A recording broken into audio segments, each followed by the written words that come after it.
morning and warm welcome to Online Anaesthesia, postgraduate teaching program and Zoom platform sponsored by Akrula and hosted by Logics and simultaneously aired by Anaesthesia TV.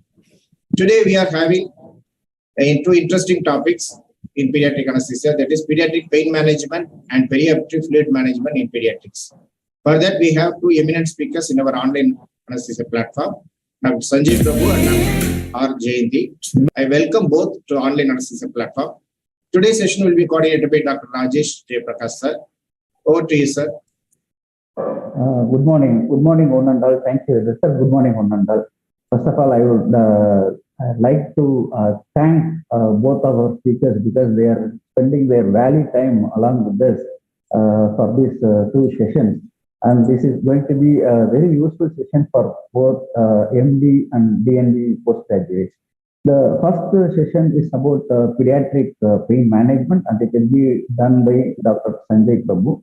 I think he is the ideal man to talk about the pediatric pain management because in 2015, when I was hearing his lecture in ISSP Con, he was talking about DNC and the pain for the fetus.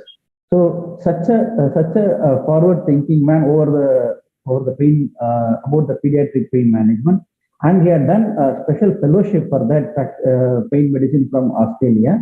And right now he is the Secretary for Tamil Nadu State Branch of Indian Association of Pediatric Anesthesia. So we welcome you, sir, Dr. SANJAY PRABHU, sir, for your talk. Let me share my screen. Yes, sir.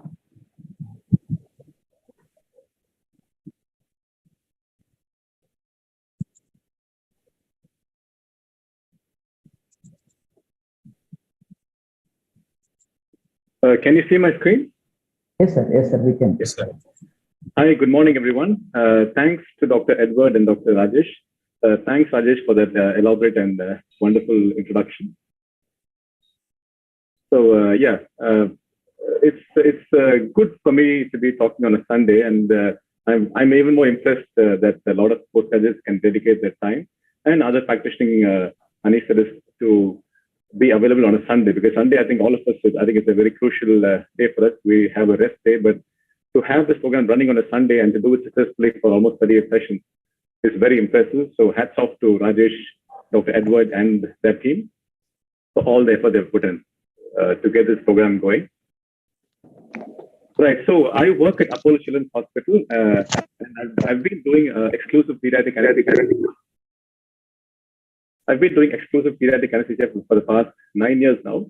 And this topic, thanks Rajesh for giving this topic to me, because it's something which is very very passionate for me, and I take this topic or this particular topic in pediatrics quite seriously.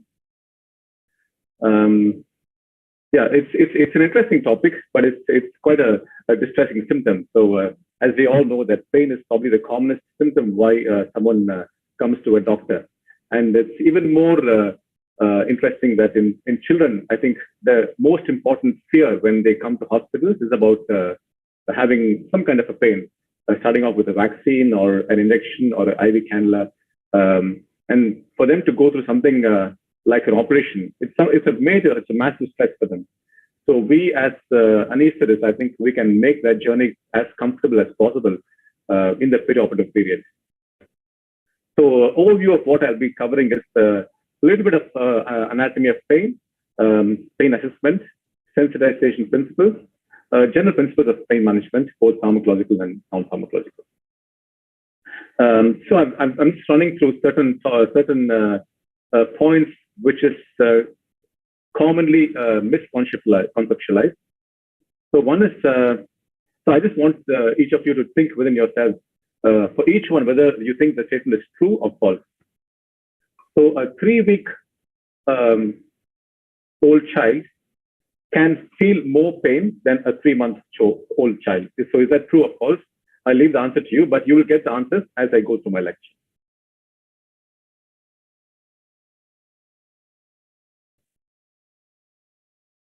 I'll just change my view for a minute.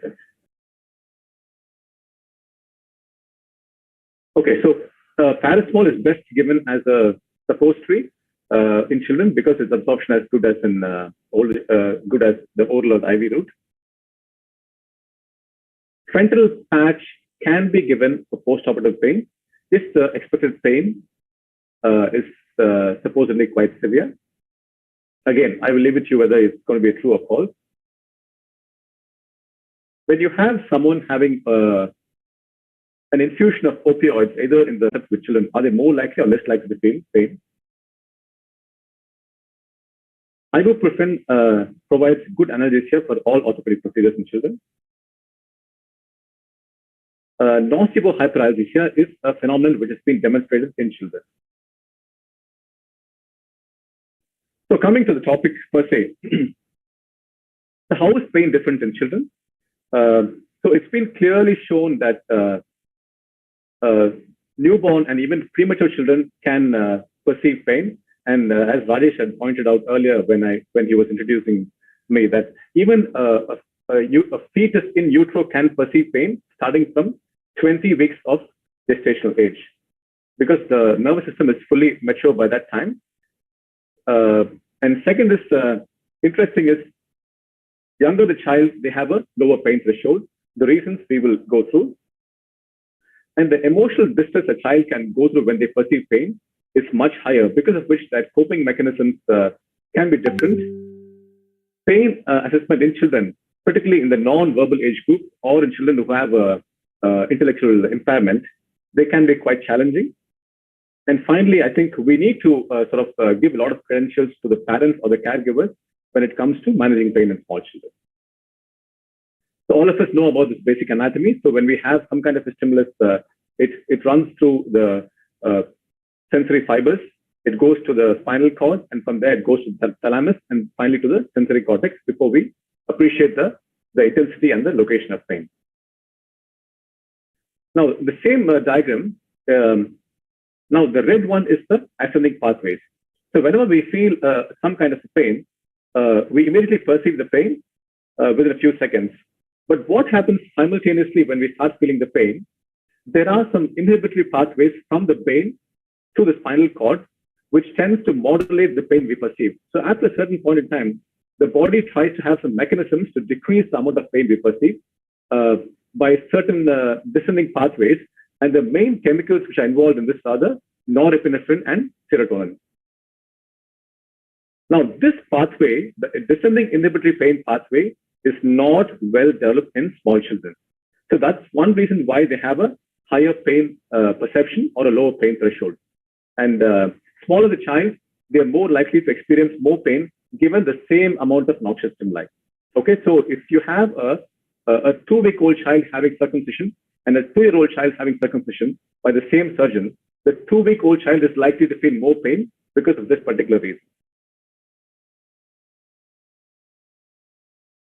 And one more point is they have a what is called a wind up. Wind up is basically a phenomenon where even fibers which normally don't carry pain can carry pain, and the spinal modulation of pain is more intense in these patients. So one common thing which has been studied across pediatric literature is any child who spent some time in the ICU. See, quite often we have patients coming for surgery sort of 3 years or 10 years down the line for a simple procedure. But it's important to ask for history of NICU admission.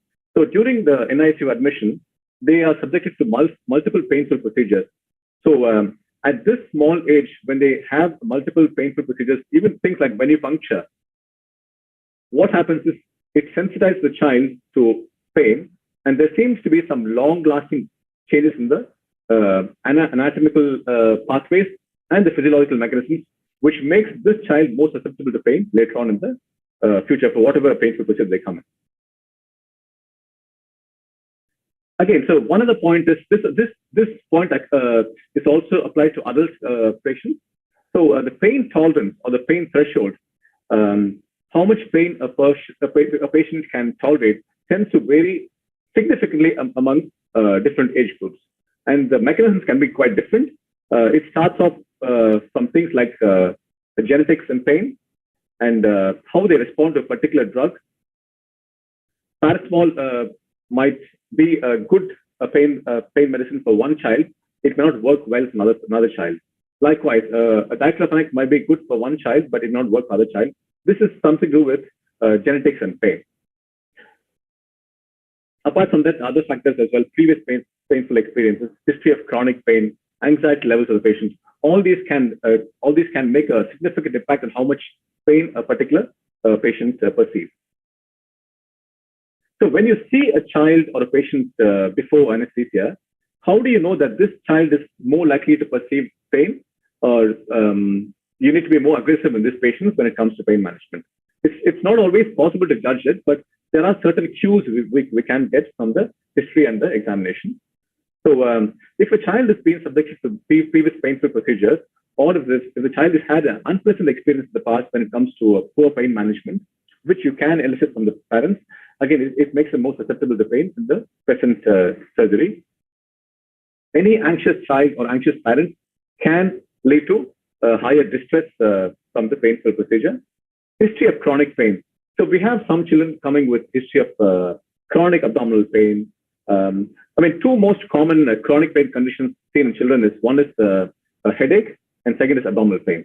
So if a child with a previous history of recurrent headaches or recurrent abdominal pain comes for an acute intervention, like let's say for a circumcision or for a tonsillectomy, the amount of pain medicines they will require, or the amount of pain they perceive during that operation, is going to be much higher compared to someone who does not have chronic pain. And finally, something I mentioned earlier is about the pain genes. Some genes make them more susceptible to pain perception. And children with cognitive impairment, children with autism spectrum disorders, these patients, they experience the same amount of pain as the normal patients. However, the pain assessment can be challenging. So that's where we have the difficulty in treating this pain. So because of which there might be an under treatment of pain in these patients.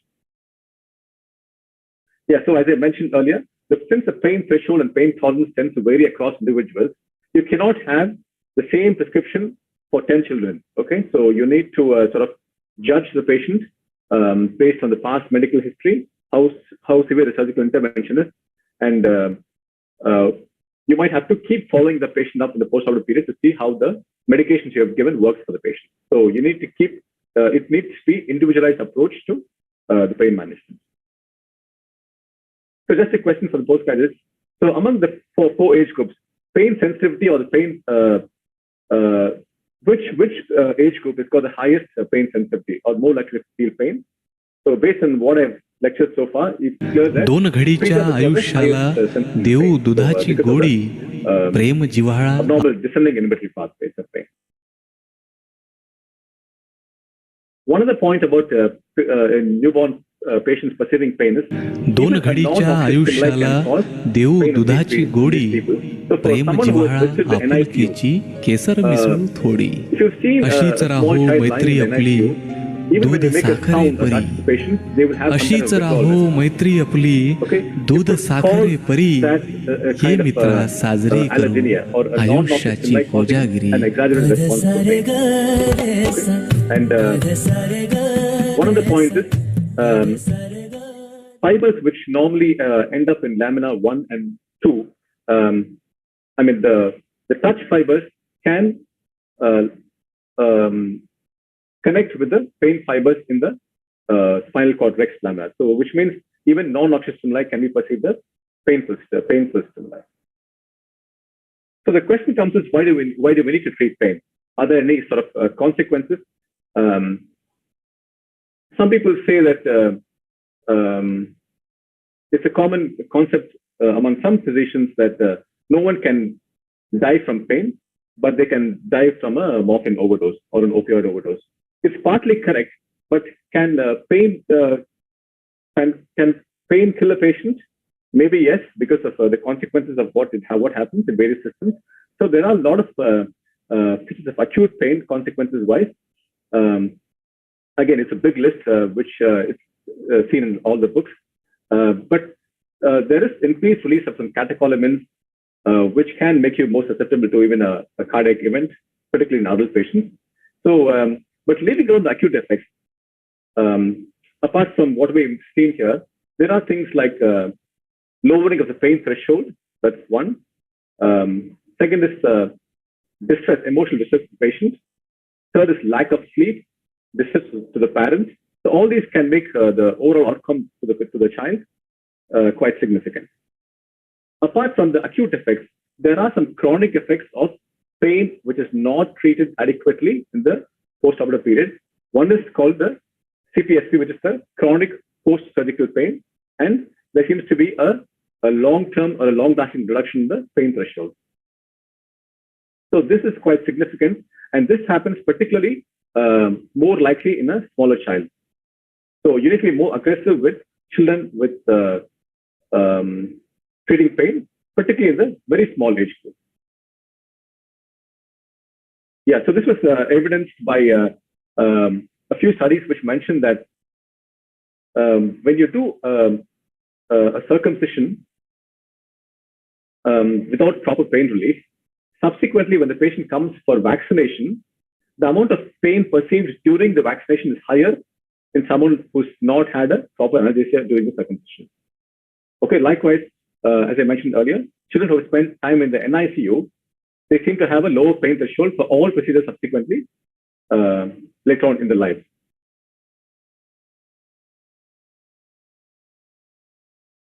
So at present, we have a patient in the hospital having repeated debridements for a facial burn. So would you expect that this patient will have a higher pain sensitivity or a higher pain perception compared to someone who's coming surgery for the first time? It's a definite yes. This is where we have what is called the sensitization theory of pain. So as shown in this diagram, so we have the stimulus intensity of the x-axis and the pain intensity of the y-axis.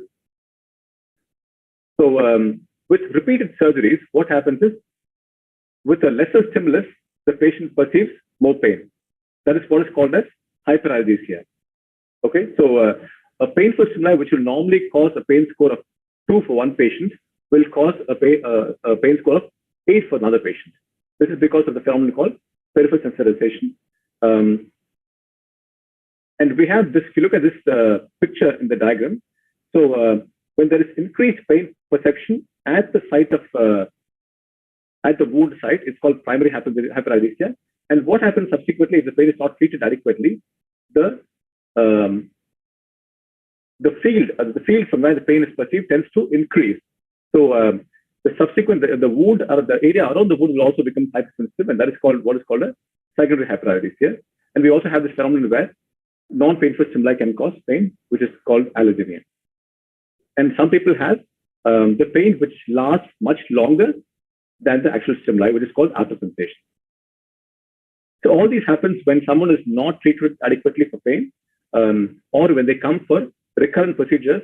You can see all these. You can see allodynia, you can see hyperanesthesia, you can have aftersensation, or they could have pain without any stimuli at all, which is spontaneous pain.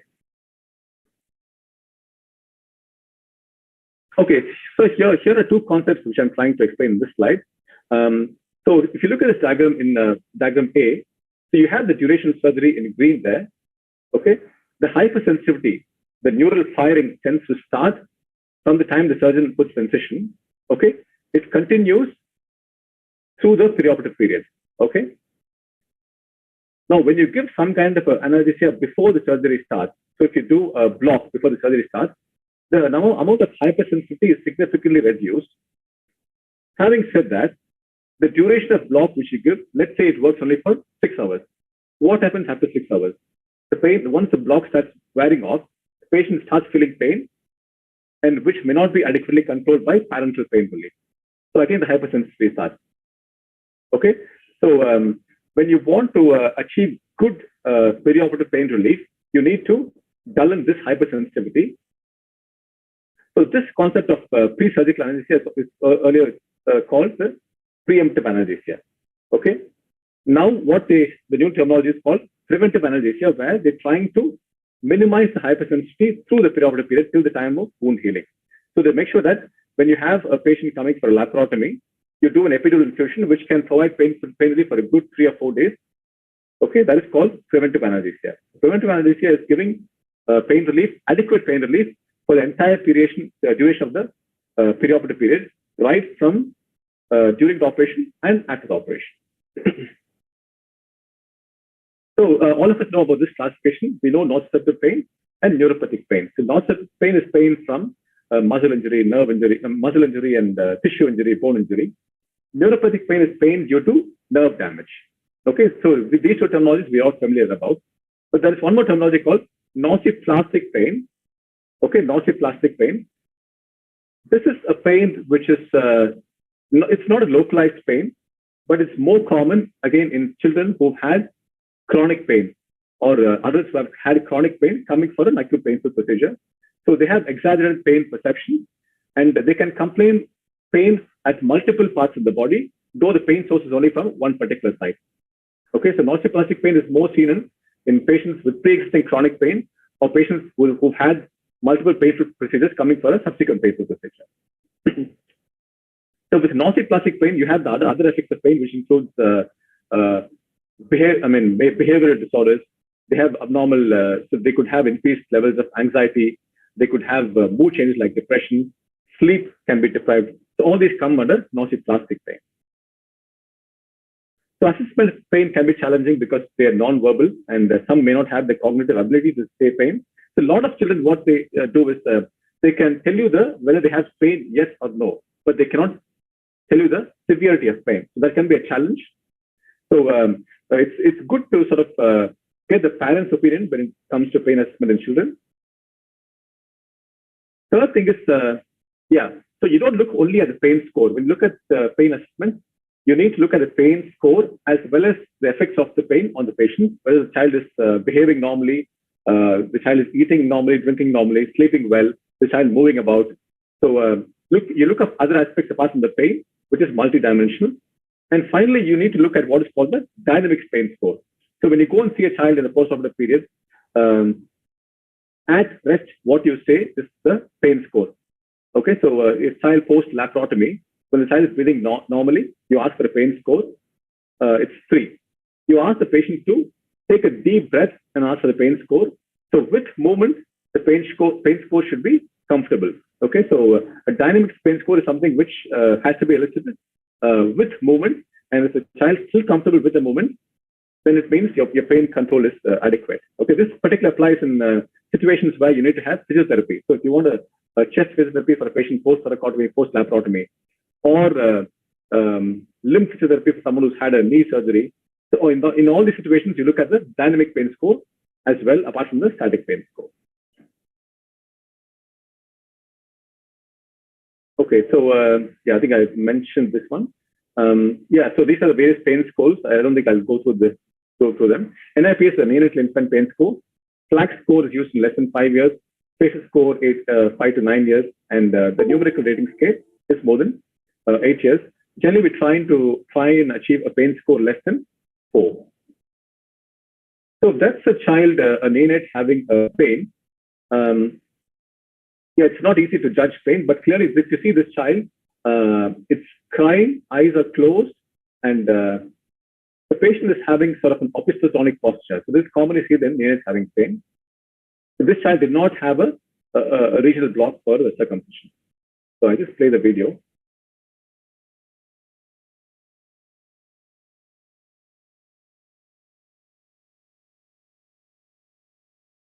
So this particular posture, opistotonic posture, is usually indicates pain in this patient.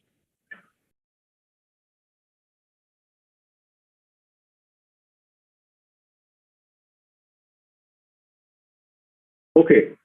Now, from the FLAC score, they have made a small change, which is called the revised FLAC score.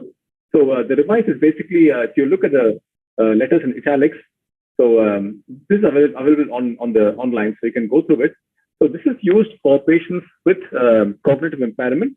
And here we take the opinion of the parents for each component of the pain score. So that's why it becomes revised. So in the letters in italics, basically, it has to be looked at. And you get for face, you need to get the parent's opinion. Likewise, legs, for each component, you need to get the parent's opinion to confirm what you have assessed. So that's the revised FLAC score, which is recommended nowadays. Faces score. Pain management, what are the strategies? we have the pharmacological, physical, psychological, and the vaginal techniques. So when it comes to goals about what you're trying, the pain, adequate pain management, one is assess the pain score. Second is there are certain aspects which can cause significant distress to a child. So pain may not be the only one. So even things like having a parent along with a child, okay, or things like giving medications for a child, the pain from the IV side, always have to be taken into account. Third thing is try not to target only the pain score. You need to look at what the child can do. The functional recovery is important. So whether the child is playing, eating, drinking adequately, sleeping well, all these have to be addressed apart from just treating the pain. And finally, multimodal anesthesia. So general principle of pharmacotherapy is you aim for multimodal anesthesia, which is basically trying to give more than one mechanism of, drugs with different mechanisms of action. Second is try and always have two kinds of prescriptions. One is some regular pain relief. And if that doesn't work, you need to write something else which will help in case for the child is, let's say child is having a physiotherapy and the pain relief is not adequate. You need to have something to cover the physiotherapy, which is breakthrough pain. And finally, the age-appropriate pain relief. Particularly when most of the surgeries which we do is with the daycare surgeries, but there could be some surgeries where the patients are admitted. So just make it a point to go and see them in the postoperative period. You will learn a lot of things as to how your pain prescriptions are working. And generally, surgeons are very depend on you for pain relief. So and they would really appreciate if you could take care of the pain relief in the postoperative period. So 3-year-old child post-hypospadias repair is not responding to IV medication. So how do you deal with this? So this is a child which every time the nurses go and approach the child starts screaming. So this, on further sort of discussion, we found that the IV site was causing a lot of pain. So once we changed the IV, the child sort of settled down. So it's not only the operative site you need to look at. There are other aspects which a child can be distressed about. Typically, a child having IV for a long time, that could cause a lot of pain. So just make sure that that is addressed when you see the child. So, so this is suppose is something which is very commonly used in the children. Having said that, they don't have a very predictable absorption. Okay, like for example, paracetamol supposedly is commonly used, but it's got a very unpredictable absorption, and it takes a long time to work. So, given a choice, oral routes are better than suppositories. We also have patches which can help. Particularly if a child is not willing to swallow, then patch can be considered. And one more thing about suppositories, do not cut a suppository. Okay, so apparently the drug which when they make the suppository, it has got an unequal distribution. So by cutting a suppository into half, it doesn't necessarily mean that you're cutting the dose to half. Okay, so never cut a suppository and insert it. If it's a small child, if you're not able to use suppository, then change the route. Again, this is something which we routinely do in our hospital. So when a child is coming to surgery, how can you make it more comfortable for the IV cannula? So important thing is don't think only about medicine. Okay, so when you have a child who's wanting an IV cannula, who's refusing an IV cannula, one is you might want to try distraction therapy. Second is if you have a very supportive parent, you could have a parent with a child. And third is Embla cream. Okay, that's something which you could try. This has to be applied at least 45 minutes to an hour before you attempt the cannulation to be effective. So among the drugs, I'm sure all of you know this, but just about the word about sucrose. So sucrose is used in very small children before a painful procedure. So what they say is we don't have sucrose in our country, so you could use 25% dextrose. You can give small sips of 0.5 to 1 ml, which is given 1 minute before the actual intervention. So even things like phlebotomy, you could attempt giving dextrose and trying the phlebotomy a minute after this, of course. I'm sure all of you know about the pain ladder. So depending on the severity of pain, we tend to sort of change the drugs, starting out with paracetamol, NSAID, add tramadol, add opioids, and finally think of adjuvants at all stages. Coming to paracetamol, which is the commonest drug which we use, it's a safe drug, very minimal side effects. IV is the best route if you have an option, followed by the per oral route, and then lastly the per rectal route. Again, the normal dose is usually 15 to 20 milligrams per kg, but in children less than 3 months of age, the IV dose is only 7.5 milligrams per kg because the metabolic systems are saturated, so they may not be able to metabolize if you give too much of IV. One thing about paracetamol you have to remember is it's one of the commonest drugs involved in dosing errors across the world because it's available as a combination with other medicines like diclofenac or ibuprofen. So quite often I find junior residents writing prescriptions. They will write syrup Comiflem. They will also write syrup paracetamol, not knowing that both has paracetamol. So so the risk of hepatotoxicity becomes quite high when you use paracetamol, particularly when you exceed the dosage. And this risk is higher when you have a child who is dehydrated, malnourished, or who takes other medications which can act on the liver. So again, that's different age groups with different dosing. And if you look at very small children, okay, the oral dosage is the maximum dose is only 30 milligrams per kg per day. And above 66 months, it's 90 milligrams per kg per day. Intravenous paracetamol, as I said earlier, small child, you stick with 7.5. And finally, once they are term, it becomes 15 milligrams per kg. Okay, NSAIDs, we try not to use for children less than 3 months of age. And above 6 months of age, it can be safely given. So whenever you're giving NSAIDs for a patient, make sure that they are adequately hydrated. Otherwise, you could risk renal injury. Apart from that, you have effects on they can have effects on the platelets. You could have colitis. And another common concept which I've found, particularly with the non-anesthetists, is many people think that a diclofenac suppository or an IV diclofenac is safer than giving oral drugs. Across all routes, they irritate the stomach. They are gastroirritants. So just be aware of that issue. And there is no difference among the various NSAIDs in terms of efficacy or side effects. Having said that, we have this class of inhibitors called COX-2 inhibitors. So they do have some benefits. They seem to have less effects on the stomach and the platelets, though the nephrotoxic effects are still the same. So quite often we have a nurse coming from the PACO saying that this child has had a laparotomy. There's no epidural in place. Child is complaining of severe pain. So this tramadol is an option.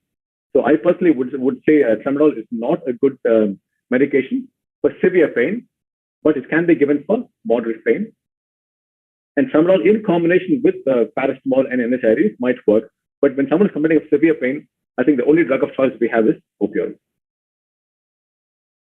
But tramadol is very commonly used across the country because one is it's easily available. There is no restrictions in terms of drug usage. And it's got a dual mechanism of action. So this is the only drug which we use, one of the few drugs which we use in the perioperative period, which has got effects on neuropathic pain. Okay, paracetamol, NSAIDs, and MOFs and opioids do not have any effects on neuropathic pain, whereas tramadol tends to have some effects on neuropathic pain because it has got this mechanism where it tends to prevent uptake of norepinephrine and serotonin in the spinal cord. So that's one mechanism of action, and it's a weak mu agonist. So that's why it's used for moderate pain, but severe pain, it may not help on its own. And compared to opioids, there seem to be less side effects in terms of constipation, pruritus, either similar or less nausea. And the opioid-induced ventilator impairment. Yeah, opioid-induced ventilator impairment is seen with opioids in certain patients. Again, this is less risk with tramadol. And it can be used as an infusion in this particular dose if you think you don't have access to opioids. There are some issues with tramadol. It tends to lower the seizure threshold. So in a patient with epilepsy, you have to be careful. It can trigger what is called the serotonin syndrome. And there are some pharmacogenomics effects where this enzyme, which metabolizes tramadol, it can be different in different individuals. So some people can have increased metabolite, or some people may not have much metabolite. So the effects could vary. So again, this concept of opioid-free was opioid-sparing anesthesia. I don't think it's possible to achieve opioid-free anesthesia in the absence of a regional, good working regional. But if you don't have a regional, you could try what is called an opioid-sparing, which basically means that you try and minimize the effects of opioids on the body. Okay, so among the opioids, we have the commonly used morphine, fentanyl, and buprenorphine. But whenever you use opioids, you need to be aware of this particular issue, what is called opioid tolerance or opioid-induced hyperalgesia. This is particularly in children coming from ICU or NICU with opioid infusions on board. Yeah, these people generally will require a much higher opioid dosages intraoperatively. So you need to be careful about these individuals.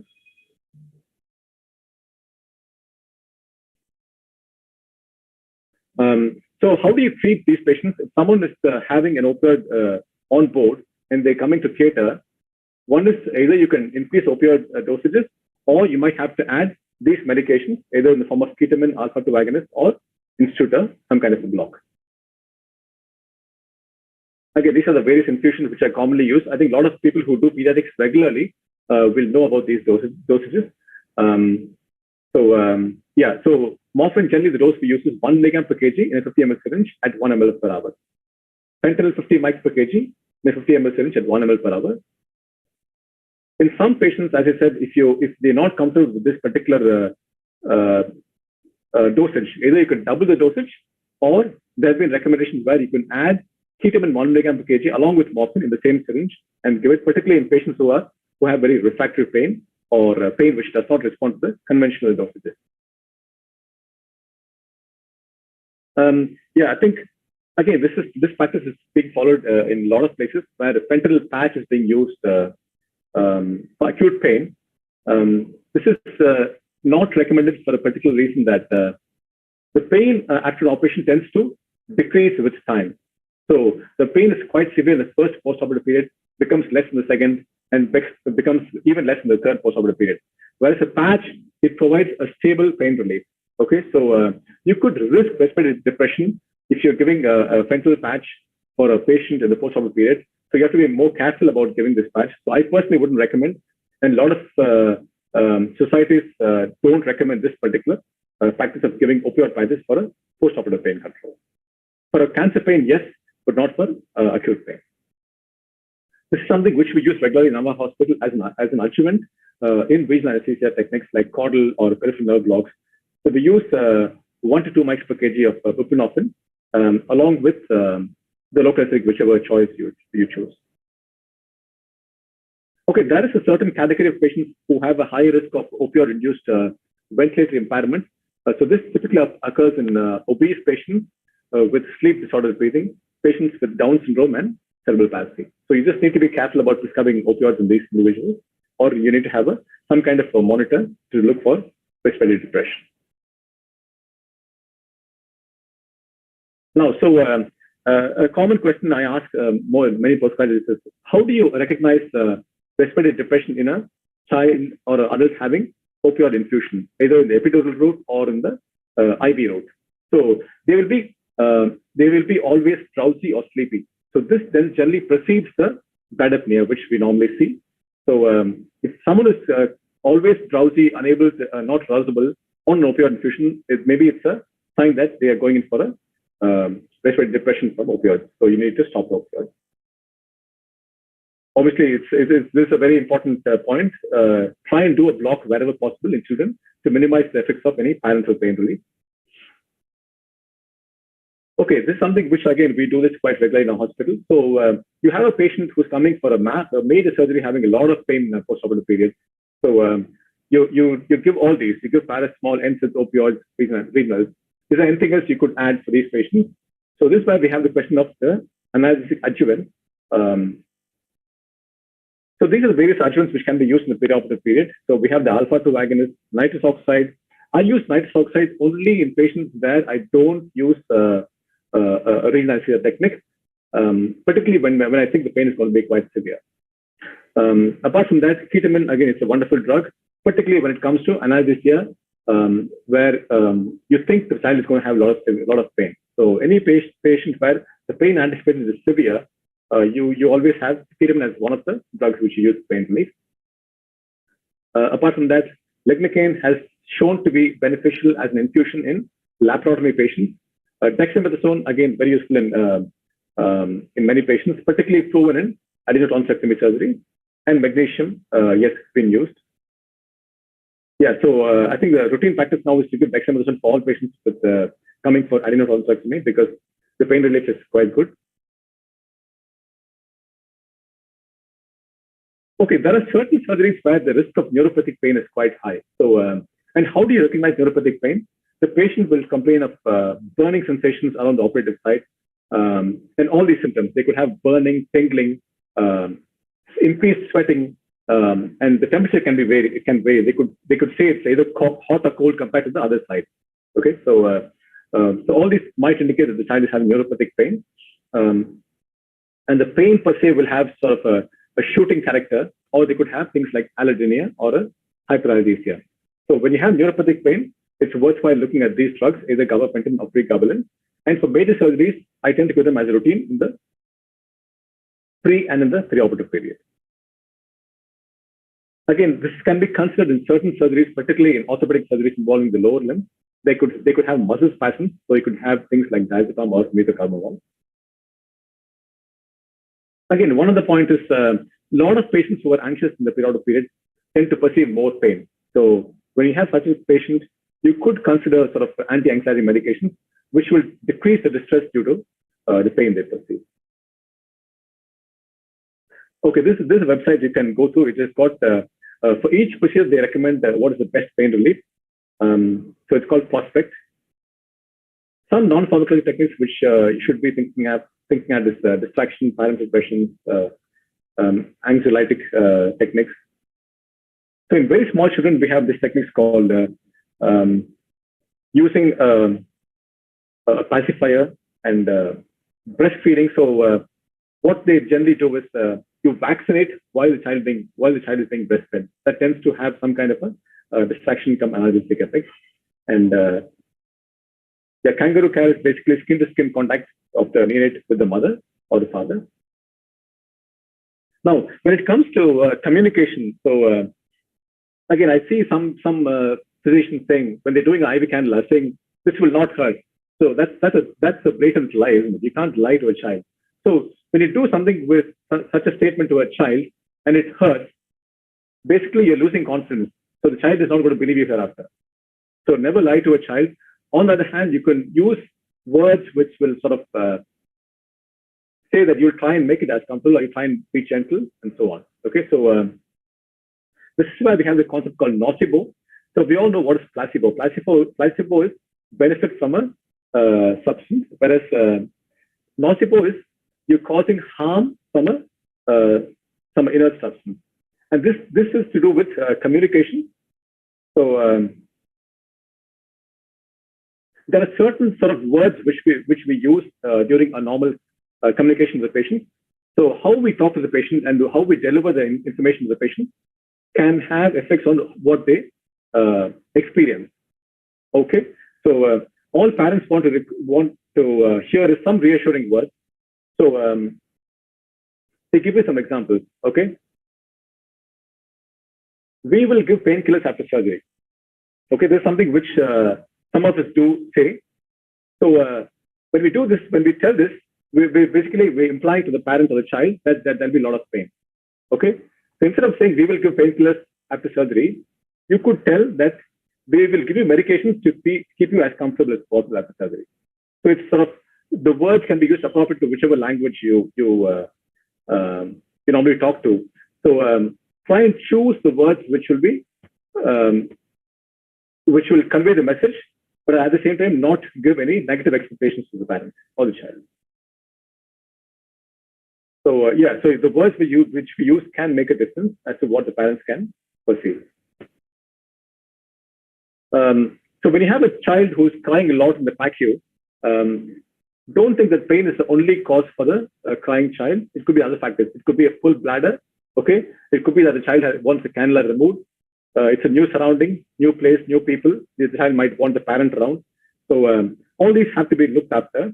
But there is one factor which is very important in children between 2 and 7 years of age, which is called emergence delirium.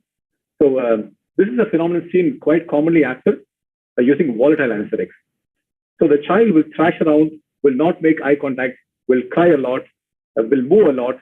So so this is called emergence delirium. So all of these are features of emergence delirium. So and the child will not respond to any sort of even if parent is there, they will not be able to console the child. So all this happens within 5-10 minutes of them coming out of anesthesia. But generally, they settle automatically within 10-20 minutes. But if it's so bad that the child is trying to sort of injure itself or trying to come off bed, then you might have to do some sedation. So, but pain is one of the causes for emergence delirium, but all emergence delirium is not due to pain.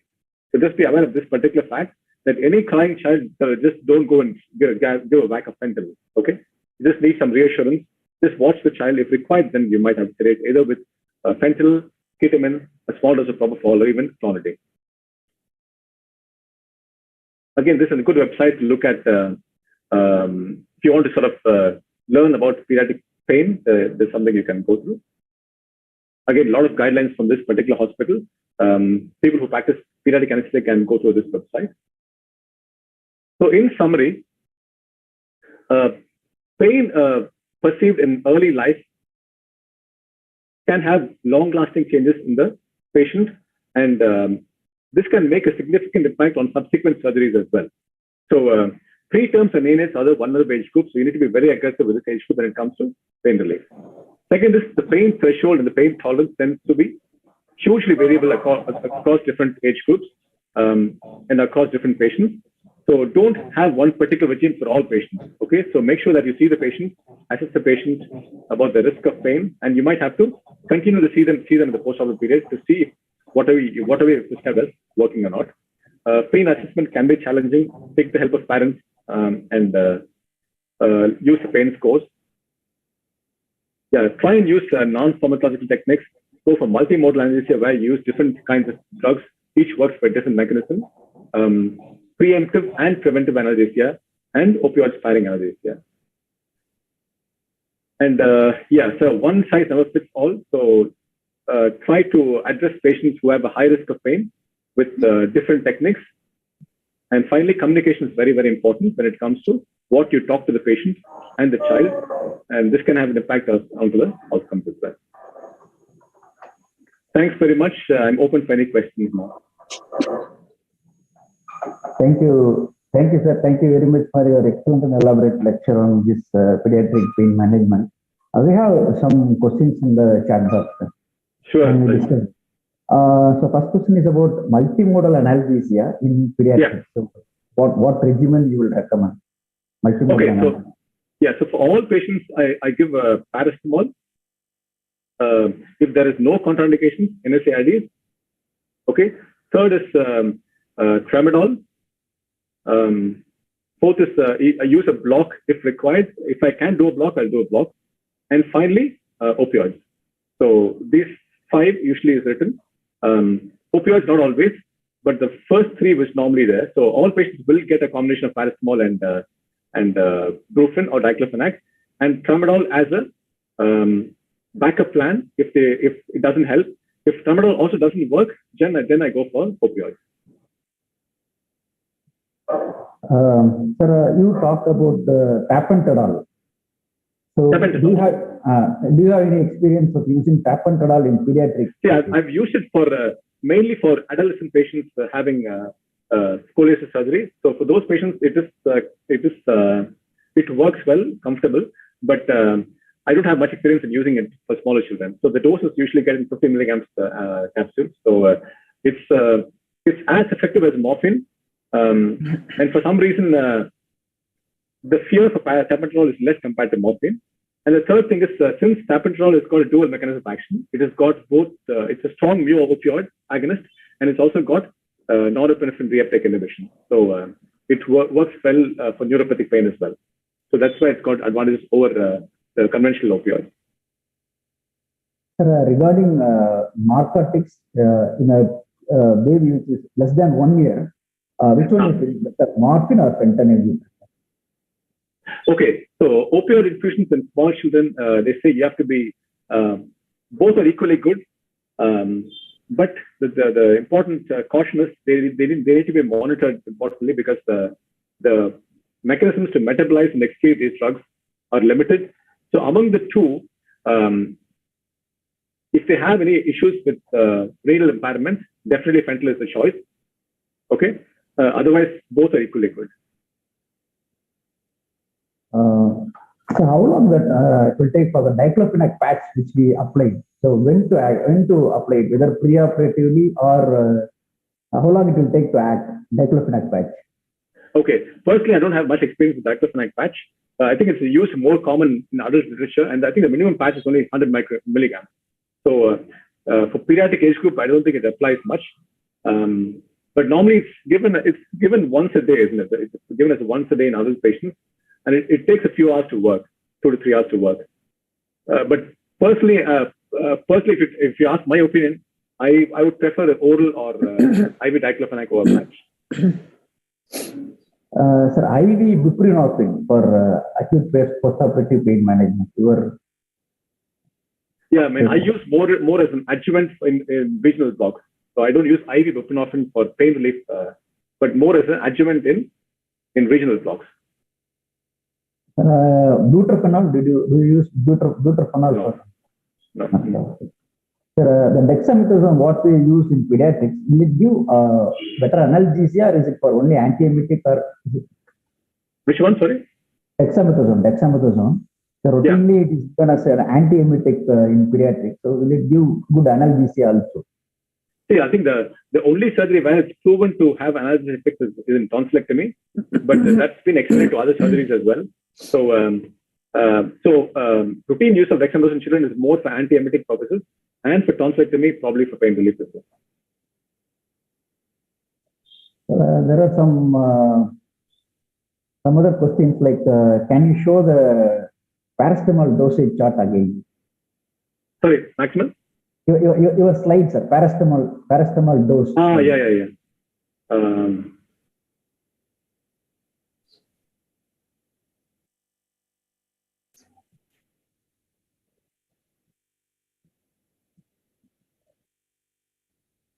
Will you go for slides here, sir, or will you take up next question now? Sorry, sir? No. Shall I take up the next question and then slide share, or you are ready with the slide share? The paracetamol chart. Somebody is asking for the paracetamol chart again from postgraduate. Okay, I mean, I'm displaying it actually. So, okay. Should I share screen, is it? Yes, sir.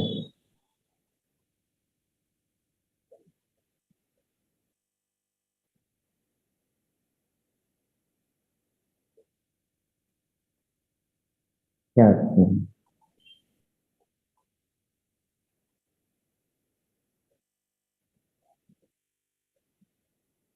Yeah, thank you, sir. Thank you very much. I think you have taken the listening from that. Sir, do you have any experience of intranasal midazolam reducing the as an anxiolytic, having some effect? Intranasal midazolam. Intranasal midazolam. See, earlier we had midazolam syrup actually, but I think nowadays getting midazolam syrup is it's not easy, I think. So we use the IV midazolam and spray it into the nostril. It works. It works quite well actually. It takes 10 to 15 minutes to work for anti-anxiety. But now the common medications which we use nowadays for anti-anxiety is either triclopyr or nasal dexamethasone in the dose of 1 to 2 micrograms per kg. Rajesh, I will add up to that. Nowadays, neonatologists are using nasal midazolam for neonatal patients. Okay. They are using that in our usual IV midazolam. IV midazolam, yeah. Okay. But the Acrola is going to come up with nasal midazolam in the next month. Okay. You go on. Which one you prefer as adjuvant for caudal anesthesia in daycare surgeries? Generally, I stick to clonidine. Clonidine, the dose of 1 mg per kg. Okay, the rest of the some other questions are also there. Like, is there any precise chart for making it easier for occasional pediatric? Have you ever come across any protocol? I think you have displayed something from the some other hospital. No, the Royal Children's Hospital, Melbourne. I think they have a lot of protocols. Actually, it's worthwhile going through that. Some may not be applicable to our country because they may not have the spectrum of drugs which they have. But the basic idea and mechanisms are still the same. Okay, sir. I think Dr. Jayanthi is using internationally midazolam. Madam, you can highlight about the international. Sir, this is commonly used in the ICU when they have patients with seizures. They're not able to control and they don't have an IV access. I've seen them use it. It is available. It's called Midasip. I think one spray gives some 0.5 mg of midazolam. So we have to calculate and give the dose accordingly. Okay, thank you, ma'am. Rajesh. Edward, sir, is there any other questions from YouTube or something like that? Here it is all discussed. And I have taken all the questions, sir. Okay, sir. Okay. Okay, sir. Thank you. Thank you, Sanjay, sir, for your excellent time with us. Thank you. Thank you. Thank you, sir. Thanks for having me. Okay. So I'll move ahead with the next session, sir. So the next session we have about perioperative pain management by Dr. Jayanthi. Actually, Dr. Jayanthi is a very senior pediatric anesthesiologist who doesn't need much introduction because he's very much attached to pediatric anesthesia for nearly 19 years. And she's attached with Dr. Ramesh, who is a legend in pediatric anesthesia, working in Kanchi, Kamakoti Child Trust Hospital, Chennai. And she's very much interested in pediatric airway and pediatric regional anesthesia. And she has been faculties in a lot of national and international conferences and examiner for DM pediatric anesthesia and also IAPA fellowship exam. And right now she is holding the post of treasurer of IAPA for both Tamil Nadu and Puducherry branch. And as far as I remember, a person who had introduced ultrasound for vascular access long back in 2007 for Tamil Nadu is Dr. Jayanthi and her team. We welcome you, ma'am, to deliver the lecture about the perioperative fluid management pediatrics. Over to you, ma'am. Thank you very much, sir. Am I audible? Yes, madam, you are audible. Yes. Yeah. So I thank Online Anesthesia, Dr. Rajesh, Jeyaprakash for the kind introduction and Dr. Edward Johnson for the invitation. And all, I just heard that the team members of the Online Anesthesia program have been doing yeoman service over the last few months.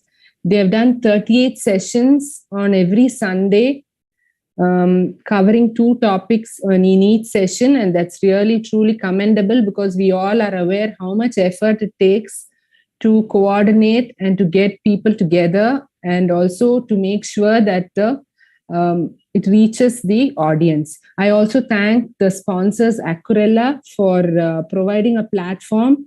And I heard that these sessions are based on Miller's anesthesia textbook.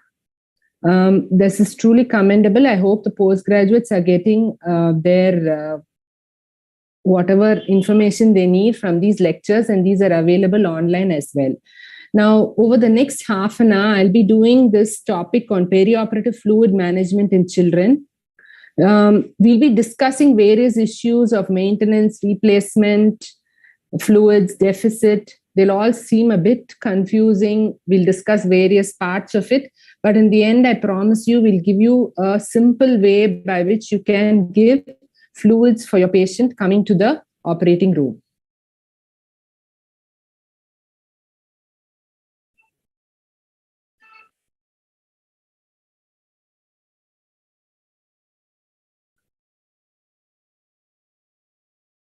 Sorry, 1 minute.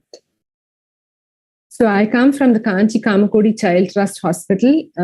As Dr. Rajesh was saying, I work with Dr. Ramesh. He's very famous in all our meetings, and we are an exclusive 200-bedded children's hospital.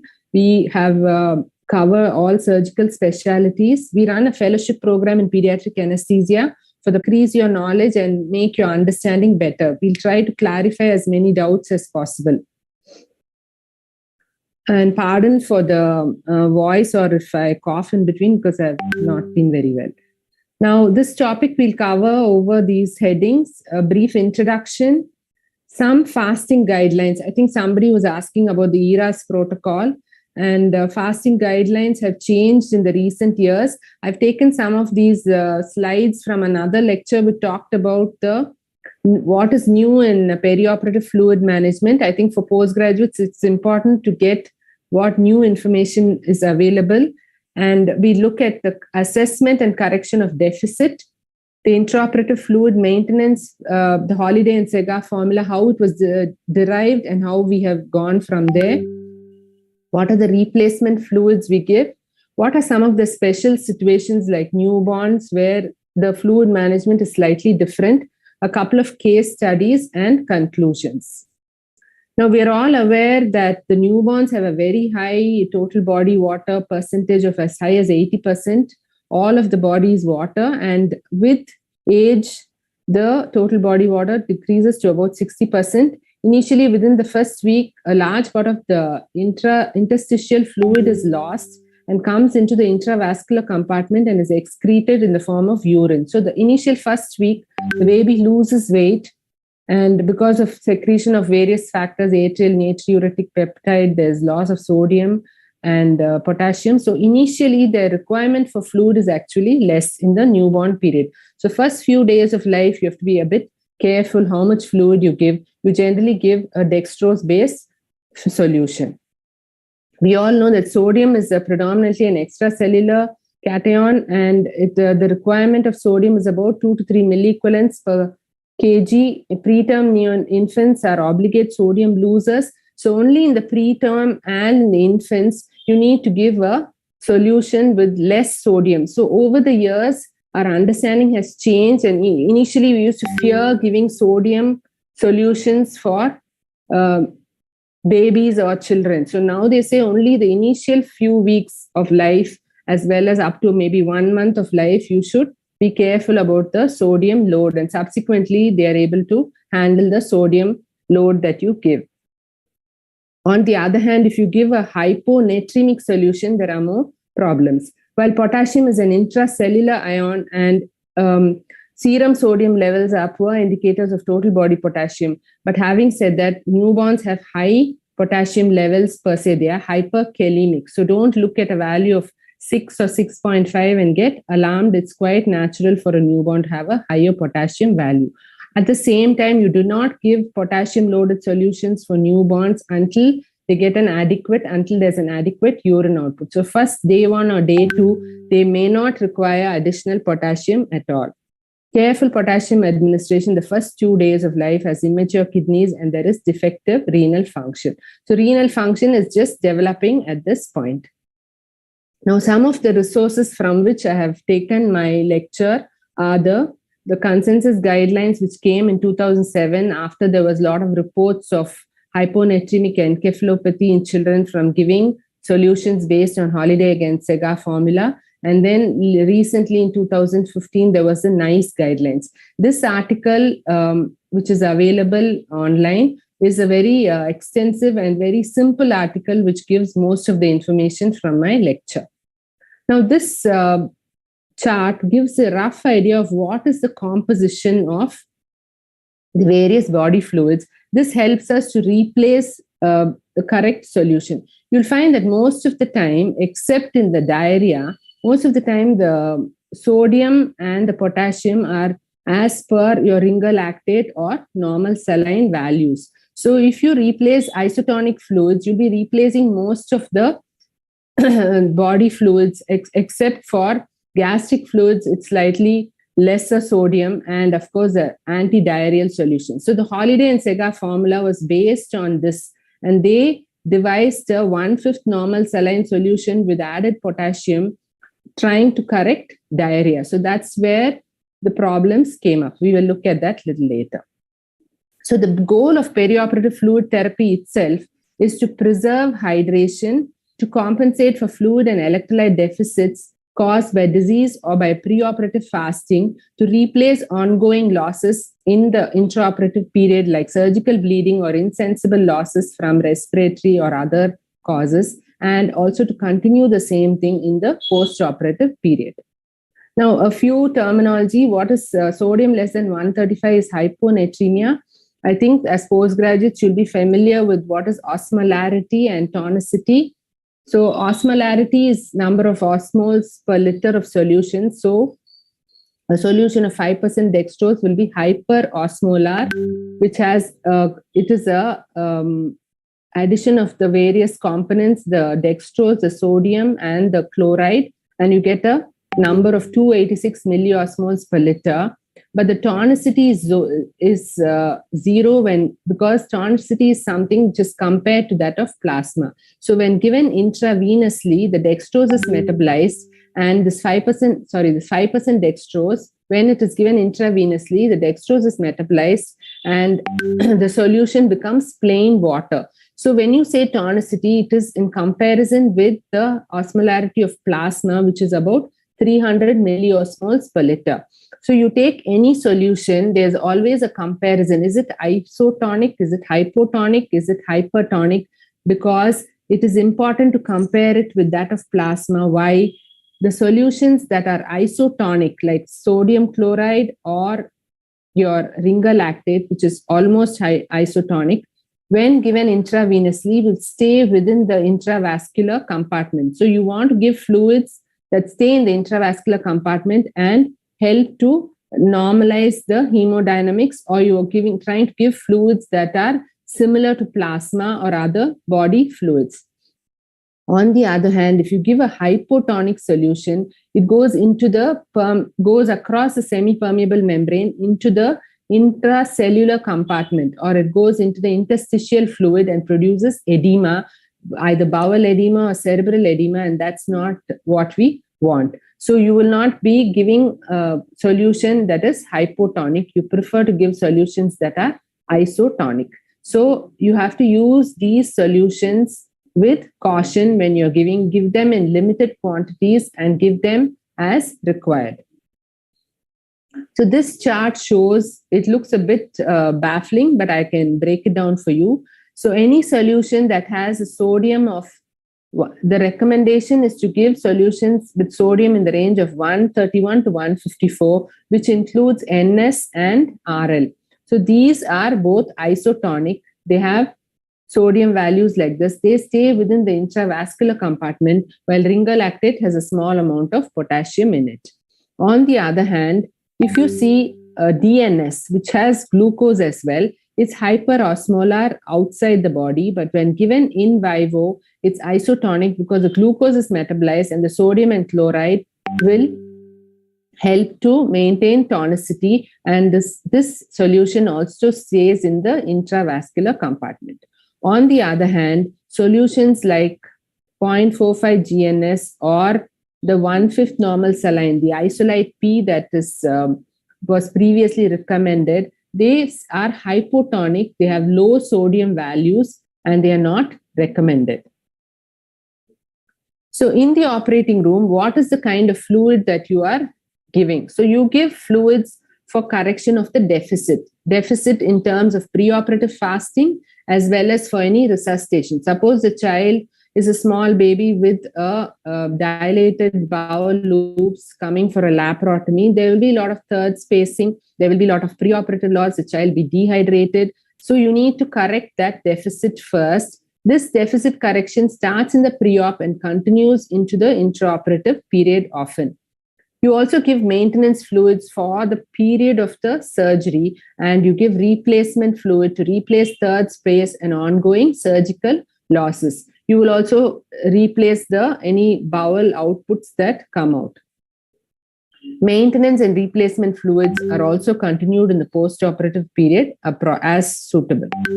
So what is the role of preoperative fasting time? So the preoperative fasting times used to be much longer previously, and that needed lots of calculation for fluid replacement, and then you calculated 8 hours fasting, divided it, and all that.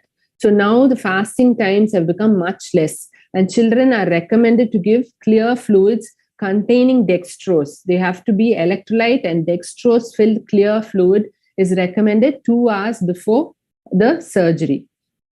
So what is clear fluid? It is defined as either water, fruit punch, fruit juice without pulp, coffee or tea without milk, anything through which you can see through, or ice, lollies or popsicles.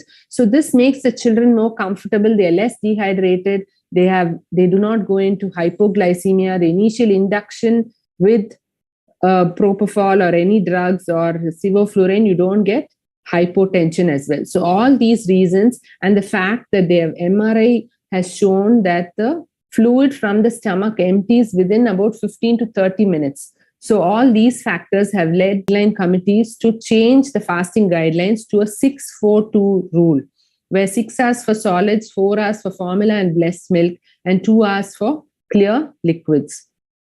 So we also encourage resuming feeding clear liquids early, as soon as possible after the procedure. Usually it is within 1 to 2 hours, unless if there are any surgical reasons to postpone. Now the surgeons are pro feeding as well. So generally most children get fed within an hour.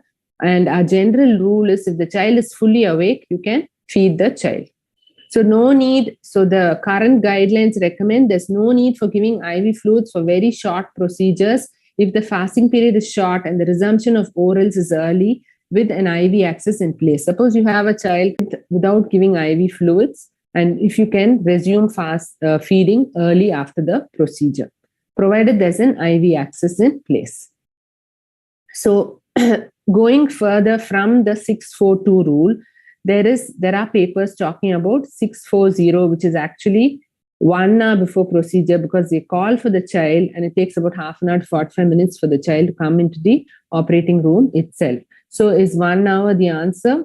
So a lot of societies have also recommended 1 hour fasting. This is for clear liquids. But in the Indian scenario, even 2 hours, it's difficult to make the parents understand that what kind of fluid is allowed to give. We have had occasions when parents have fed the child milk and we've had to postpone. They are anxious about the whole procedure itself, and sometimes they don't understand.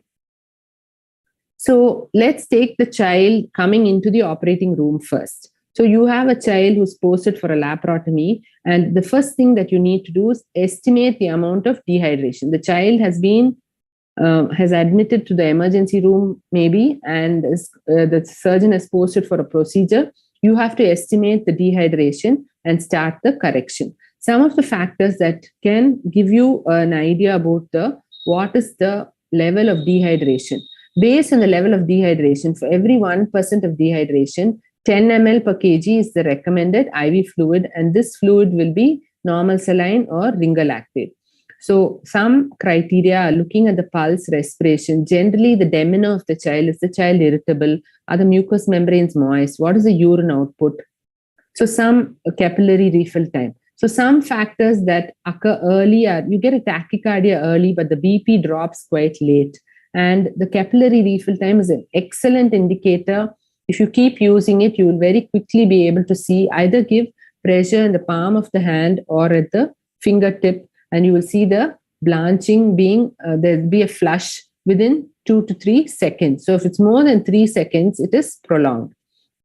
Based on this, what is the estimation of deficit?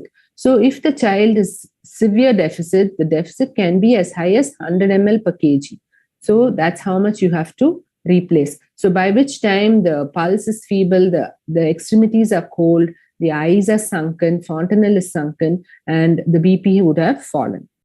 So here are some red flags that indicate that the child is going in for hypovolemic shock. If the child coming into the operation theatre sees, is the child crying and is the child alert? So if they are quiet, it's not a good thing for you. You might find it easier to induce the child, but that just means that the child is going in for dehydration. On the other hand, if the child is bright and awake, you can ask the parents has some resuscitation is adequate. If the child is tachypneic, tachycardic, there's reduced skin turgor shown by what's called the pinch test. So you pinch the skin and the skin does not go back to its normal position. That's called a positive test, which means there is significant dehydration. Hypotension, prolonged capillary refill time, and weak pulses are all signs of hypovolemic. Here is a child who's actually posted for a cleft lip repair, but unfortunately came in with diarrhea. You can see the eyes are sunken, respiration is slow, and the child was severely dehydrated in shock. With 2 boluses, there was a capillary refill time was prolonged, tachycardic, hypotensive, pale, mottled skin. Resuscitate with 10 to 20 ml of ringer lactate or normal saline over 10 to 20 minutes and reassess after each bolus. You can give up to 3 boluses. As you can assess with heart rate, sensorium, capillary refill time, and the blood pressure. Now, newer modalities for assessment would be the transthoracic echo, the diameter of the IVC on ultrasound, and these will help you to judge. Generally, with the heart rate quickly comes down the moment you give a bolus.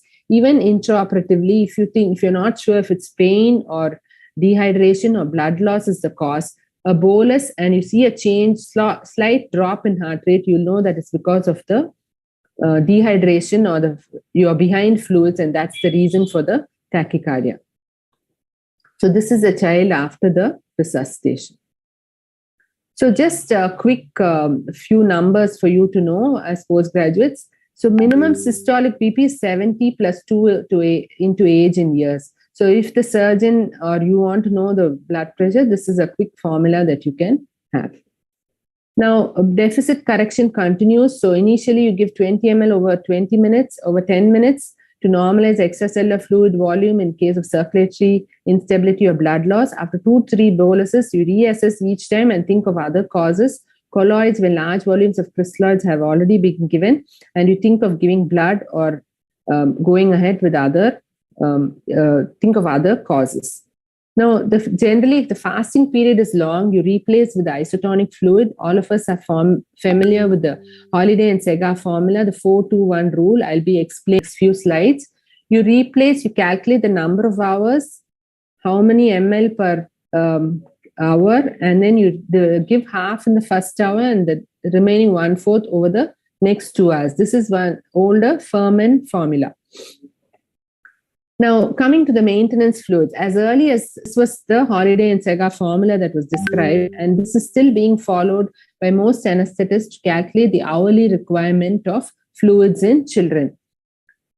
It was described in 1957 based on the composition of human and cow's milk and the caloric requirement and expenditure, caloric requirement and water expenditure. They found that for each calorie metabolized, 0.2 ml of water is produced and 1.2 ml of water is consumed. So energy expenditure is equal to water requirement. So they said water usage and energy expenditure, they equated, and an active child who needs about 100 to 130 kilocalories per kg per day requires the same amount of fluid, and this was reduced in little older children. Sodium and potassium requirements based on cows and human milk were 2 and 3 milliequivalents per kg per day. And we got the 4-2-1 rule when you divided this by 24 for getting hourly requirement. Based on the composition of human and cow's milk, they devised the 1/5 normal saline with dextrose and with added potassium. This was the isolite P solution, and in the UK it was 1/4 normal saline with dextrose. So here you have the 4-2-1 rule, where less than 10 kilos, all of us are aware, 4 ml per kg, and subsequently add 2 ml per kg and 1 ml per kg. So you calculate the hourly requirement based on this and divide it by half. You give half in the first hour of surgery and 1/4 over the next 2 hours. Now, though this was started, this Holiday and Sega formula was devised as early as 1957. Now, 50 years have passed, and in the late 90s and early 2000s, they found several children in the US, I think about 15,000 deaths in children because of hyponatremic encephalopathy. They found that people were giving this hyponatremic hypotonic solution for long periods of time. So Holiday and Saga devised it so that it's an anti-diarrheal solution. So people started giving it in the operating room and in the post-op and everywhere because it's a very simple formula and it was recommended. So they found that the sodium content of this solution that was recommended is low. So if you still, I'm not sure how many of you still use Isolate P. So if you still use Isolate P, it is going to get you into all sorts of trouble because it's a hypotonic solution with 5% dextrose. And the problem with it is it promotes the incidence of hyponatremic encephalopathy, which can lead to cerebral edema and convulsions, especially in a situation where there is ADH excess. So the volume recommended is also higher because in surgical patients, there is ADH excess and this contributes to volume retention. So volume is higher, sodium content is lower, and the dextrose is really not so necessary because several studies have shown that stress of surgery mounts a response where there is hyperglycemia. So this dextrose issue came up because they found newborns with hypoglycemia, there were MRI changes and this led to convulsions and long-term complications. So they extrapolated that data and said all children need dextrose. But then several studies by Wellborn in the 80s have found that dextrose is really not required because one, the surgical stress mounts a stress response, and they looked at several children and all had higher dextrose levels at surgery. And now with the revised fasting times where you have a 2-hour fasting window and the child is already fed the glucose drink 2 hours before with electrolytes in it. So you really don't need so much dextrose. So the dextrose on the other hand is not innocuous. It produces dehydration and osmotic diuresis. So it is highly recommended to give isotonic solutions like RL or NS, which have a good amount of sodium with a smaller concentration of dextrose, maybe a 1 or a 2.5% dextrose solution, so that you don't have hypoglycemia if you're worried about that. And at the same time, it's not hyperglycemia producing dehydration and osmotic diuresis. So what maintenance fluids do we give? Do we give RL? It's slightly hypotonic when compared to plasma. Plasma has a 300 millimoles per liter, and this is only 276. On the other hand, normal saline has a sodium is little higher and can produce hyperchloremic acidosis with large volumes. So it is not, they're saying it's not recommended, but these are all only for very large volumes that are given. And for the periods of time that we give in the operating room, these two are fine. Plasma light, some people recommend for major procedures, but it's generally not so freely available, at least in most hospitals. So we still stick with ringalactate or normal saline with added dextrose. So you can give straight away 10 ml per kg per hour for the first hour for short procedures, taking into account pre-op fasting and post-operative time to resume feeds. So a balanced electrolyte salt solution with 1% dextrose is what is ideal. So how do you make that? You add 20 ml of 25% dextrose to a 480 ml of RL or NS and you get a 1% dextrose solution.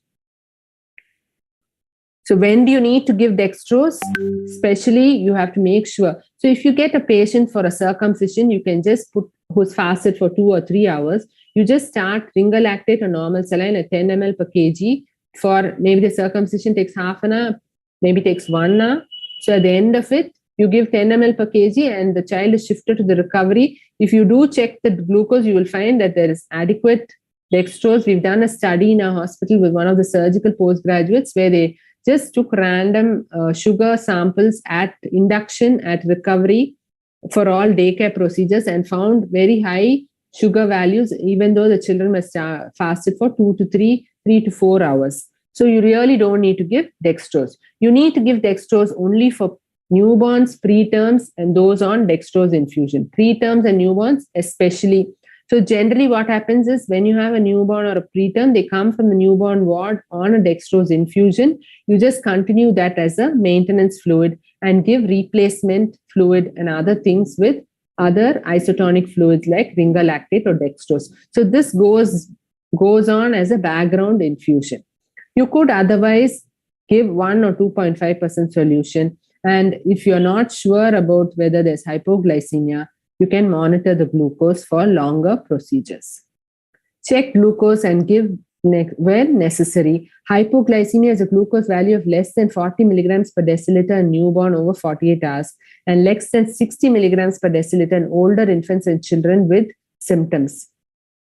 Treat with 10% dextrose at 2 ml per kg and continue the infusion of dextrose at 5 to 6 milligram per kg per minute. So this is what you need to do if you do find a sugar value that's less than 60 milligrams per deciliter.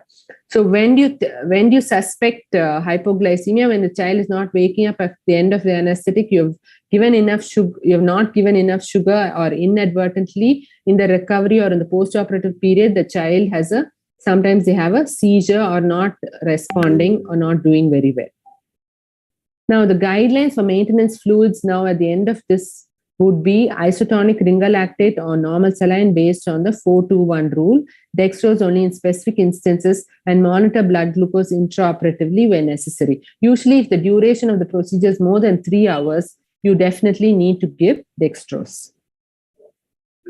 Replacement fluid. So the replacement fluid that we are giving is going to replace ongoing losses, renal, cutaneous, and blood loss. Replacement solution is again same, your isotonic ringalactate or normal saline at 10 to 20 ml per kg over 10 minutes when there's acute loss. More than 40 to 60 ml of crystalloids, consider colloids or blood. Generally in children, we'll be seeing the colloids. It's not very much recommended. As far as possible, we try to give crystalloids, and then when there's blood loss, we give blood. But of course, there is a small window or room for colloids. We'll talk about it. Replace blood with a PRBC transfusion when the loss exceeds the maximum allowable blood loss. Does third space exist? So there's a lot of adult studies. So much of the literature in children comes from adult work. So the adult studies are saying there's no third space does not exist. But in children, there's no conclusive evidence, and they found that a very restrictive policy led to a lot of problems as seen in this article. So we continue to replace for third space loss. And in a child coming for a necrotizing enterocolitis or major bowel surgery in a preterm or a newborn, the third space loss can be so significant, and your replacement may have to be at least up to 50 ml per kg. So that's the amount of third spacing, and it's important that you're aware of it and do replace third space. So for third space loss, for superficial procedures, we do 1 to 2 ml per kg, 4 to 7 ml per kg per hour for a thoracotomy, and more for an abdominal procedures. So simply follow the heart rate, the blood pressure, and if any message from today's lecture, it would be follow the capillary refill time. And sometimes even the EtCO2 is a good indicator of what is the perfusion. So if you're looking at an initial EtCO2, sometimes all numbers are hazy, the heart rate is always high, you don't know what to do, you're not sure if the child is getting enough fluid, the surgeon is operating, but you seem to be giving a lot of fluid and there's no response, the blood pressure is just borderline. So that's when you look at the EtCO2. If the starting EtCO2 was 30 and it's dropped to about 22, then you know that you're actually behind fluids. Maybe you need to give colloid, maybe you need to give blood to bring things, improve things.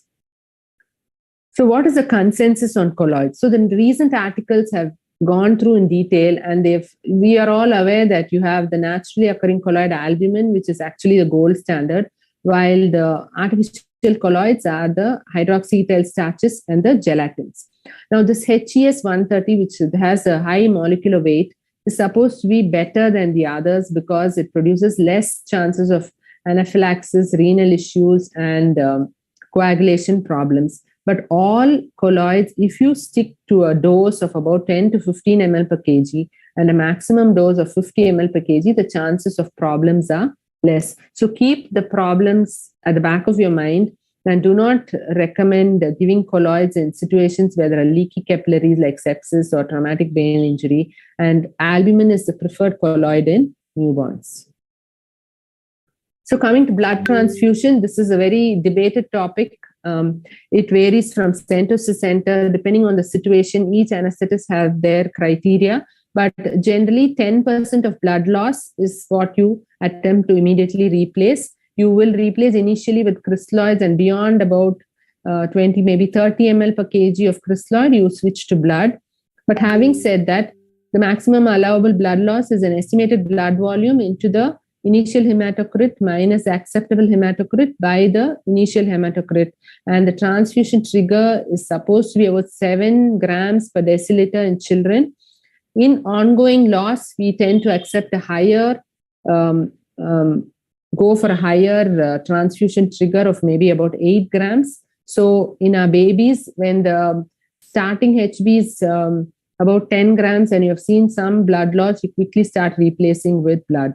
You will, in children, the total blood volume is at about 70 to 80 ml per kg in 10 kg child will be about 700 mils, and after about 100 or 200 mils, it's time to replace. So by the time you get the blood, you would have reached these numbers. So the volume of packed cell, just a quick way to judge is weight in kg into the desired increment in hemoglobin into 5. It will give you how much volume of packed cells you need to replace. So looking at the blood volume in neonates, it's about higher, 85 to 90 ml per kg. In infants, it's about 75 to 80. In older children, it comes lower, and where you reach the adult values of 65 to 70 ml per kg. So certain special situations that I'd like to touch, especially neurosurgery. A lot of you may be doing the small babies coming for neurosurgical procedures. The common maintenance and replacement fluid that we use is normal saline. It is hyperosmolar and prevents cerebral edema. Oral can be given, but there is some thought that it may be hypoosmolar and can precipitate some cerebral edema. Glucose-containing fluids we do not use except in special situations like newborns, because hyperglycemia worsens reperfusion injury. And premature infants and neonates, of course, fluids contain glucose. You could safely give a 1 or a 2.5% fluid and get away with it. And blood transfusion is guided by hematocrit and the degree of loss. Just briefly touching on newborns, because sometimes you have a question on a newborn coming for a laparotomy. Newborns are hyperkalemic, hypochloremic, hypocalcemic, and hypoglycemic by nature. So if you see higher potassium values or chloride values, then that's how they are. So you need to correct deficit with isotonic fluids like normal saline. Albumin is the recommended colloid in newborns, whereas for replacement crystalloid, it's usually normal saline. Like I said, maybe in the first month of life, you would give half normal saline, but after that, the newborn unit, neonatologists recommend normal saline as a replacement fluid. But very quickly, you'll reach your volumes, and often we end up giving either FFP as a colloid, or we give, suppose you have a good hemoglobin, there's not much loss, the abdomen is open, the surgeon is doing a laparotomy, you've given your requisite amount of crystalloid, and you still need that little bit colloid of some sort, then it's nice to give some FFP if it's available, because that also makes up for any sepsis, there's any coagulation problems. So all these will be taken care of by the FFP. So replace the blood loss initially with a 2:1 crystalloid, 5% albumin, and then blood as required. So this chart gives you an idea about the fluid requirements. So initial day of life, the fluid requirements are less because they are trying to lose fluid and you don't want to overload them. And subsequently, the fluid requirement reaches normal newborn values.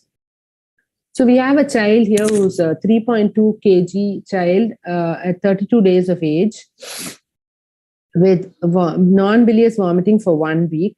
Child appears a little dull. The heart rate is about 148 per minute, respiratory rate 28 per minute, urine output is there. And the electrolytes, these are the electrolytes. So you can see that the sodium is low and the potassium is probably indicating dehydration. Chloride is low, hypochloremic, hypokalemic alkalosis, and the creat is not too bad actually, and the hematocrit is 38. So this child was initially corrected with a 0.9 GNS, which will correct the sodium with 2 millicolons per kg potassium at So they are giving less potassium at 150 ml per kg per day, and the potassium is added if there is urine output. So that's the general dictum.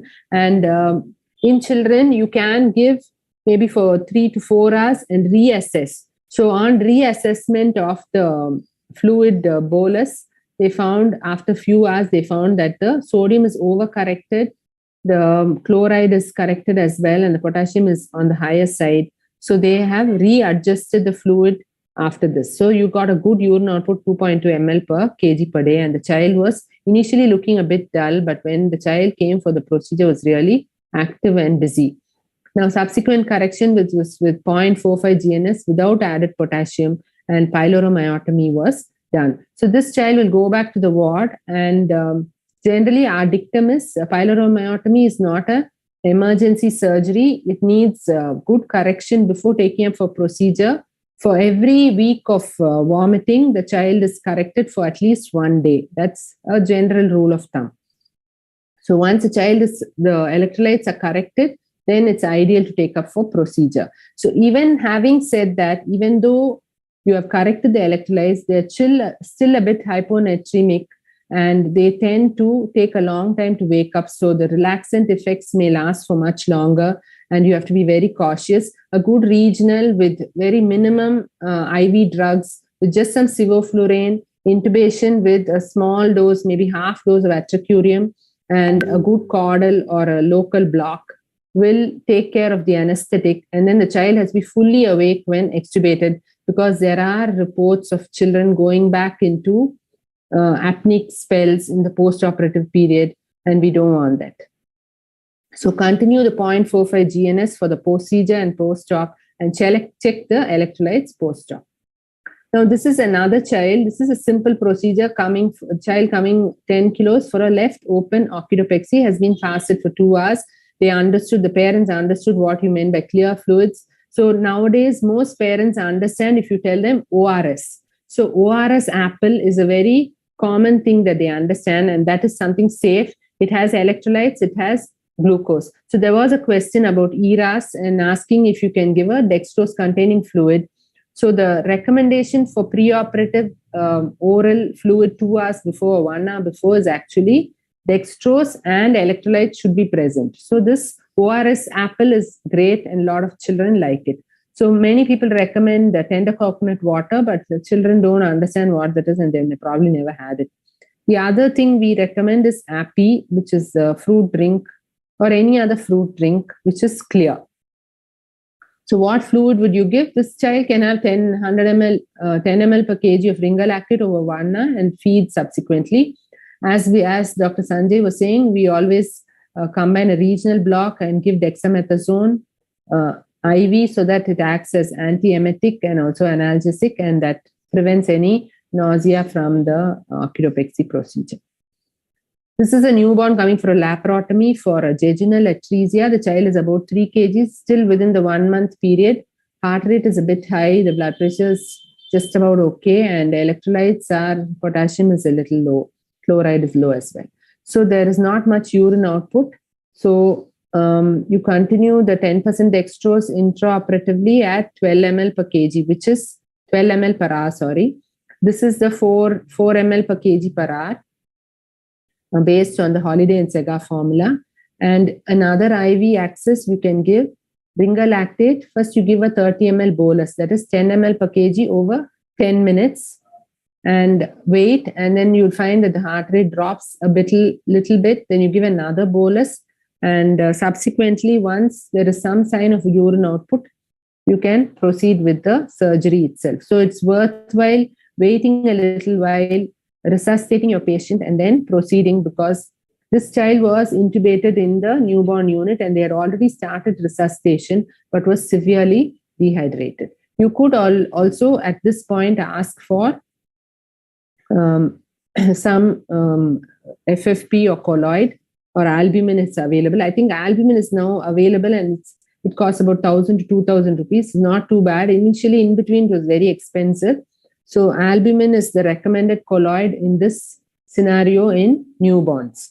So you can give albumin or FFP, and then once a procedure starts based on how they are proceeding, whether there's going to be a resection, you can give blood. So most of the time here you can see that we are giving a tap block because probably the child was septic, the platelet counts were low, and it was not recommended to give a caudal block. Otherwise, a caudal block is an excellent and important armamentarium for all procedures in the abdominal procedures, and that takes care of most of the pain.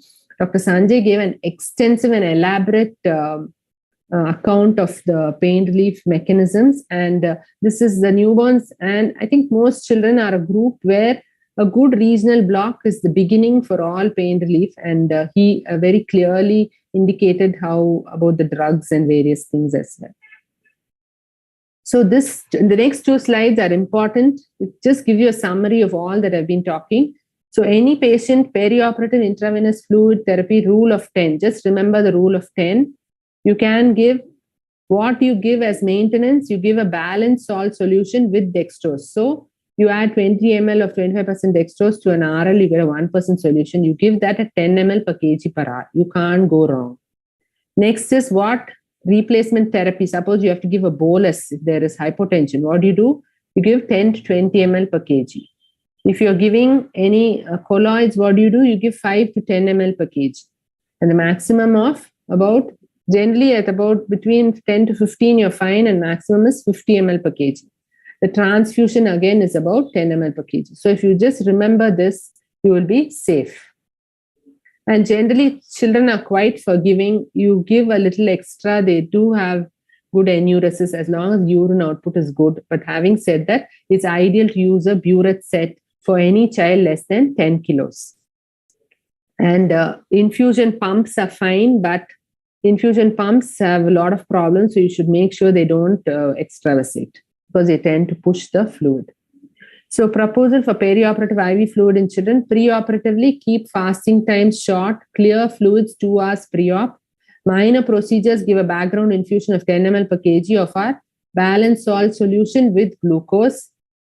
Intermediate procedures, adjust the solution to the actual requirements. So you give the same thing over that 1 or 2 hours, but you make sure there is some added dextrose. And based on how much loss is there, you supplement with extra isotonic fluid like RL or NS. Colloids if the additional balanced salt solution is required, and blood if necessary. For major procedures, blood and blood products. So you will find that calculating the blood volume, 10% of the blood volume is what you target to ask for blood.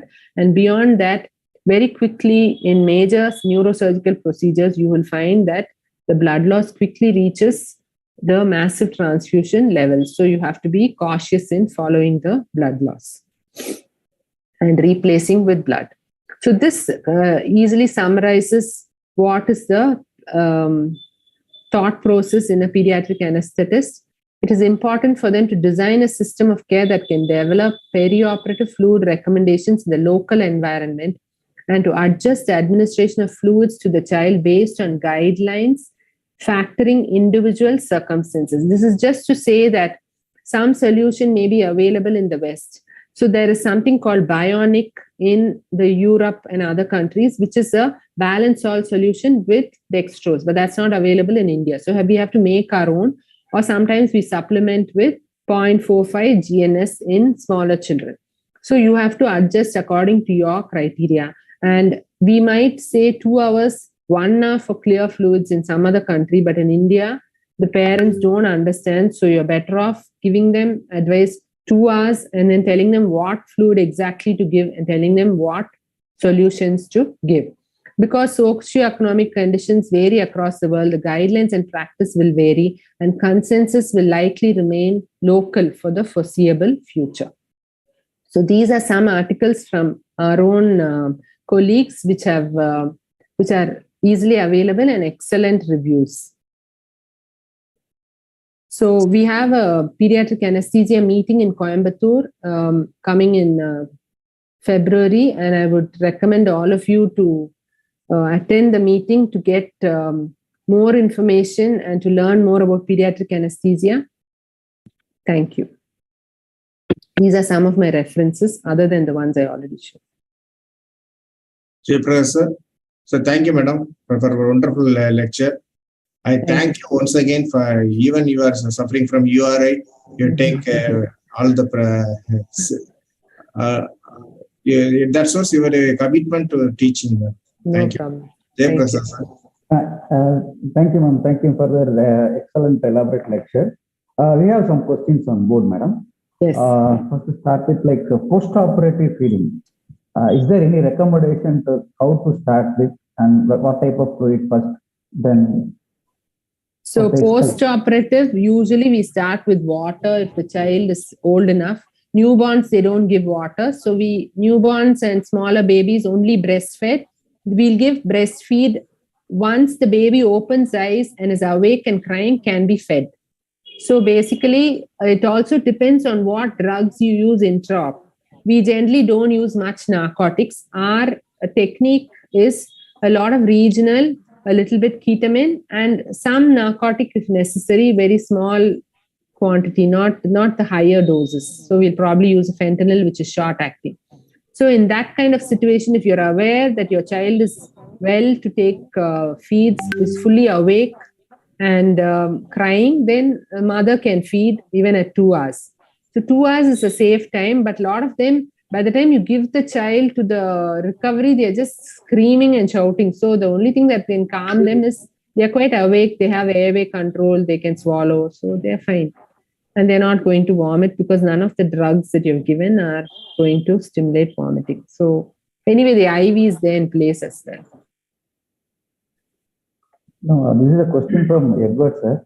As a formula, that holiday formula was for restricted or liberal fluid therapy in pediatrics? I think it will come under, good question, I think I must find out.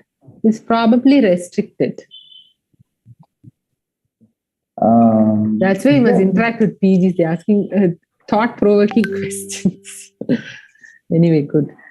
Transmission. Holiday that formula is it's a controversial formula. Yes, it's controversial. Because it's they have liberal fluid therapy.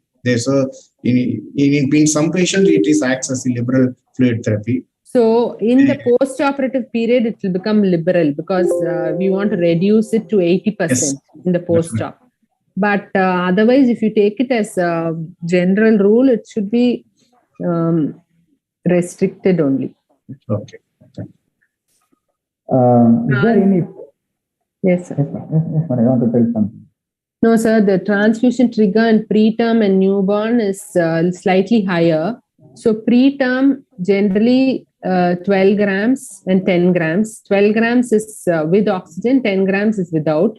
But having said that, a lot of preterms we want 12 grams because they're more prone for apnea, and anemia is one of the important contributors for post-operative apnea. Is there any prepared isotonic solution with 1 to 2% of dextrose available in the market commercially? It's not available, sir. Is FFP is allowed to use like a colloid in pediatrics? Yeah, that's a controversial topic, which in every pediatric meeting we discuss.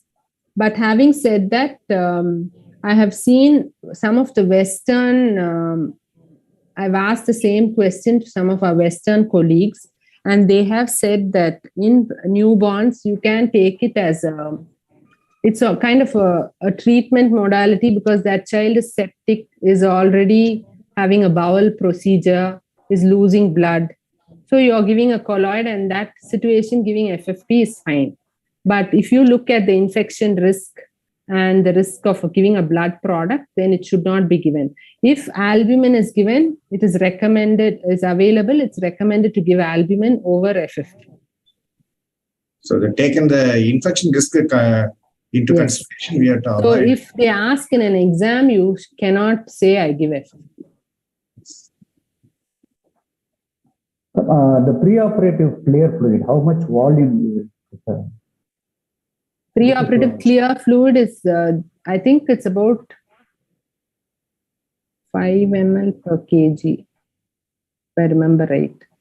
5 ml per 5 to 10 ml per kg is what is recommended. I can confirm that and get back to you and put it on the group, sir. As you say, that can IV fluids can be skipped at all for minor? Sir, I didn't get you. Can IV fluids? Can be skipped in minor surgeries. Yes. So, couple of things. One is you must make sure that the child feeds immediately post-op. So let's say you have a procedure, they have done an IND for a child, and the child was fasting only for 2 hours before. So you think, okay, no IV fluids. I've taken the child to the recovery, and you tell the sister, feed the child. The child is crying, mother doesn't feed, and it goes on like that for some time. So that is the kind of thing that you need to make sure the mother feeds the child and the child gets the requisite amount of fluid. And sometimes they're so restless from your sevoflurane or something that takes some time, but that's okay. As long as they feed within a reasonable time, that's okay. Otherwise, if you're not confident that they will be able to feed, or there have been occasions where there was a patient who went home because the child did not feed very well and they didn't feed for a long time. Then the child started vomiting more and more and was going into a hyponatremia kind of situation. So they came back. So that kind of thing should be avoided. If you have the support that you can feed the child immediately, then no need for fluids. Generally, in a hospital setup, that should be okay. It's not too difficult. Role of IVC diameter measurement and the fluid resuscitation in pediatrics. So that I think I'll ask all the adult anesthetists. we do it. I put that in only because that's something current.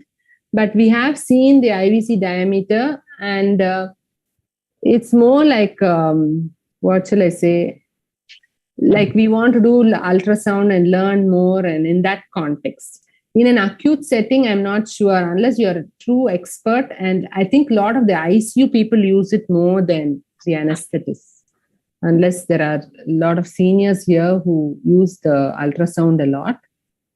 It can be used. We have just seen it as just so that we also know what it is in that context, but not really. There was some resuscitation when we were giving a lot of fluid and we're not seeing a response. So we got the cardiologist to do an echo to see what is wrong with the heart. Why isn't there an output, or why is the child recovering? So that time, any assessment of the IVC diameter, we found actually, in spite of all the fluid we were given, it was really not, the IVC was not large enough for that age of the child. One problem with the IVC diameters, there are no guidelines for age of child, only compressibility you can see. So based on the compressibility and the change with respiration, you'll have to make a judgment. I think Sanjay might know more. That's a question related to the volume of the caudal block. Is that 1.25 ml per kg is adequate for pyromyotomy procedure? Yes, 1.2. Yes, that's fine.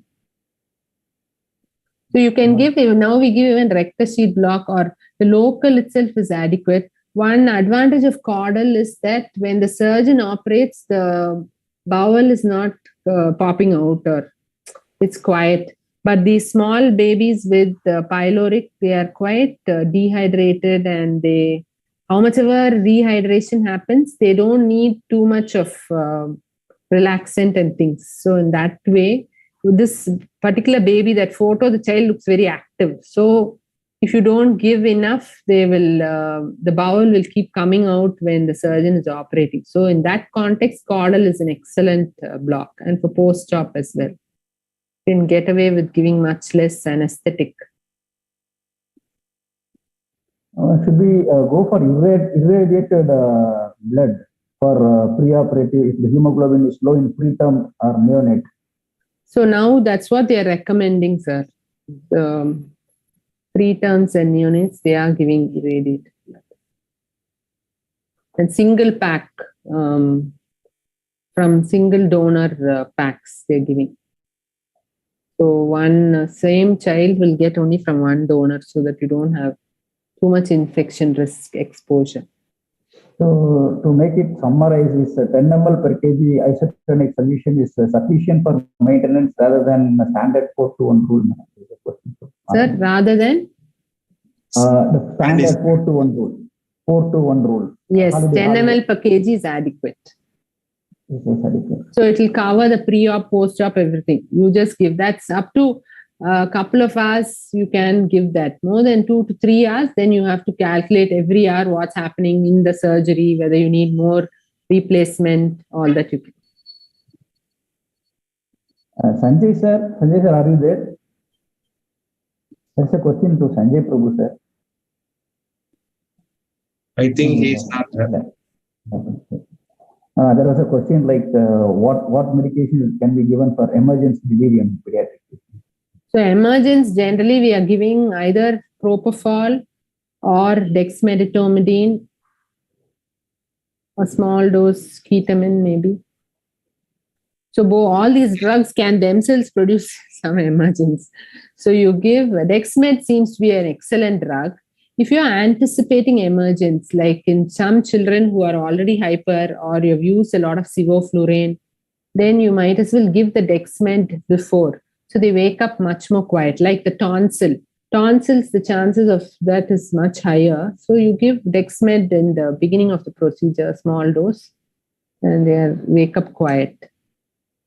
Yes, Rajesh sir, evidence-based medicine, they advise dexmedetomidine as the best drug for the emergency.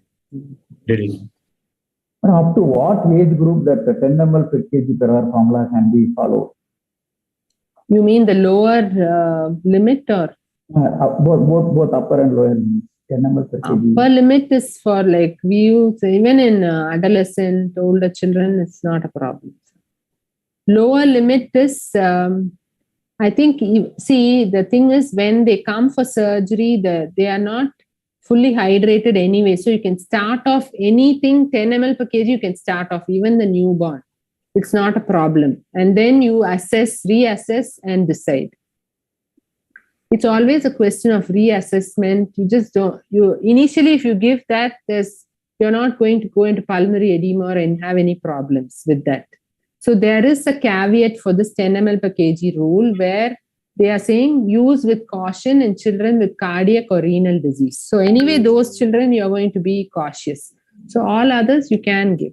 It's not a problem.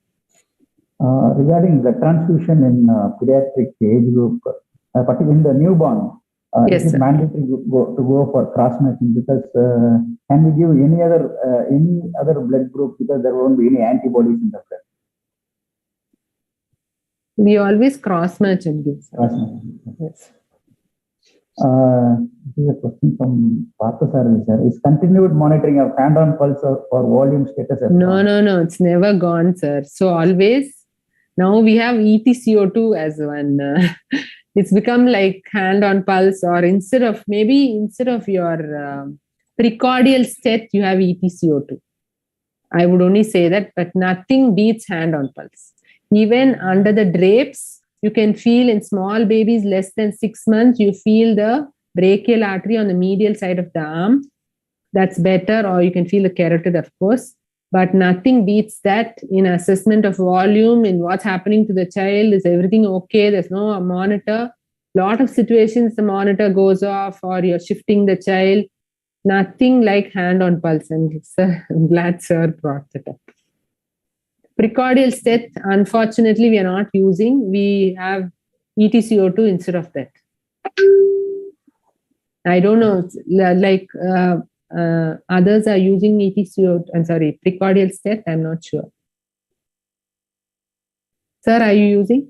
In our days, precordial stat is mandatory for pediatric patients. Okay, now? Now also I advise because the patient is fully draped. Okay. And we cannot. I also would like to add, ma'am, there are times when the monitor doesn't function. Yes. There are times when the ECG doesn't come. In that moment, at least, if we fix up the precordial state, at that moment, at least we came. Excellent. I'm glad. Now I do it for small kids and for major procedures. Excellent. Very small kids. It's our postgraduate teaching. Excellent. I'm glad it's still being used. Yes. We all grew up with the precordial stat, but now... Yeah, ma'am. And I grew up with no monitors, actually. It was just hand-on pulse and with the precordial stat. So... Very good. Thank you, ma'am. I think we have taken up almost all the questions, sir. Any other questions remaining, sir, Edward, sir? No, sir. All the questions were taken from the YouTube. So thank you very much, madam. Thank you. Before conclude, from our side, we can wish all the postgraduates and people here world, because this week is going to be celebrated World Anesthesia Day.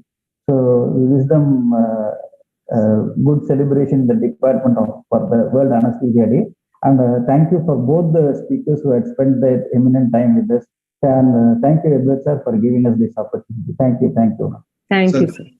Thank you for the both speakers for excellent coverage of the theory part and as well as the practical tips you have given to the consultant. Thank you once again, Sanjay Professor and Jayanthi Madam. Thank you. I thank Rajesh sir for wonderful coordination of this program. And I also thank the sponsor Akrulla and A1 Logics host and also Anaesthesia TV. Thank you. Thank you once again. We will meet next week with an interesting topic. Thank you, sir. Thank you.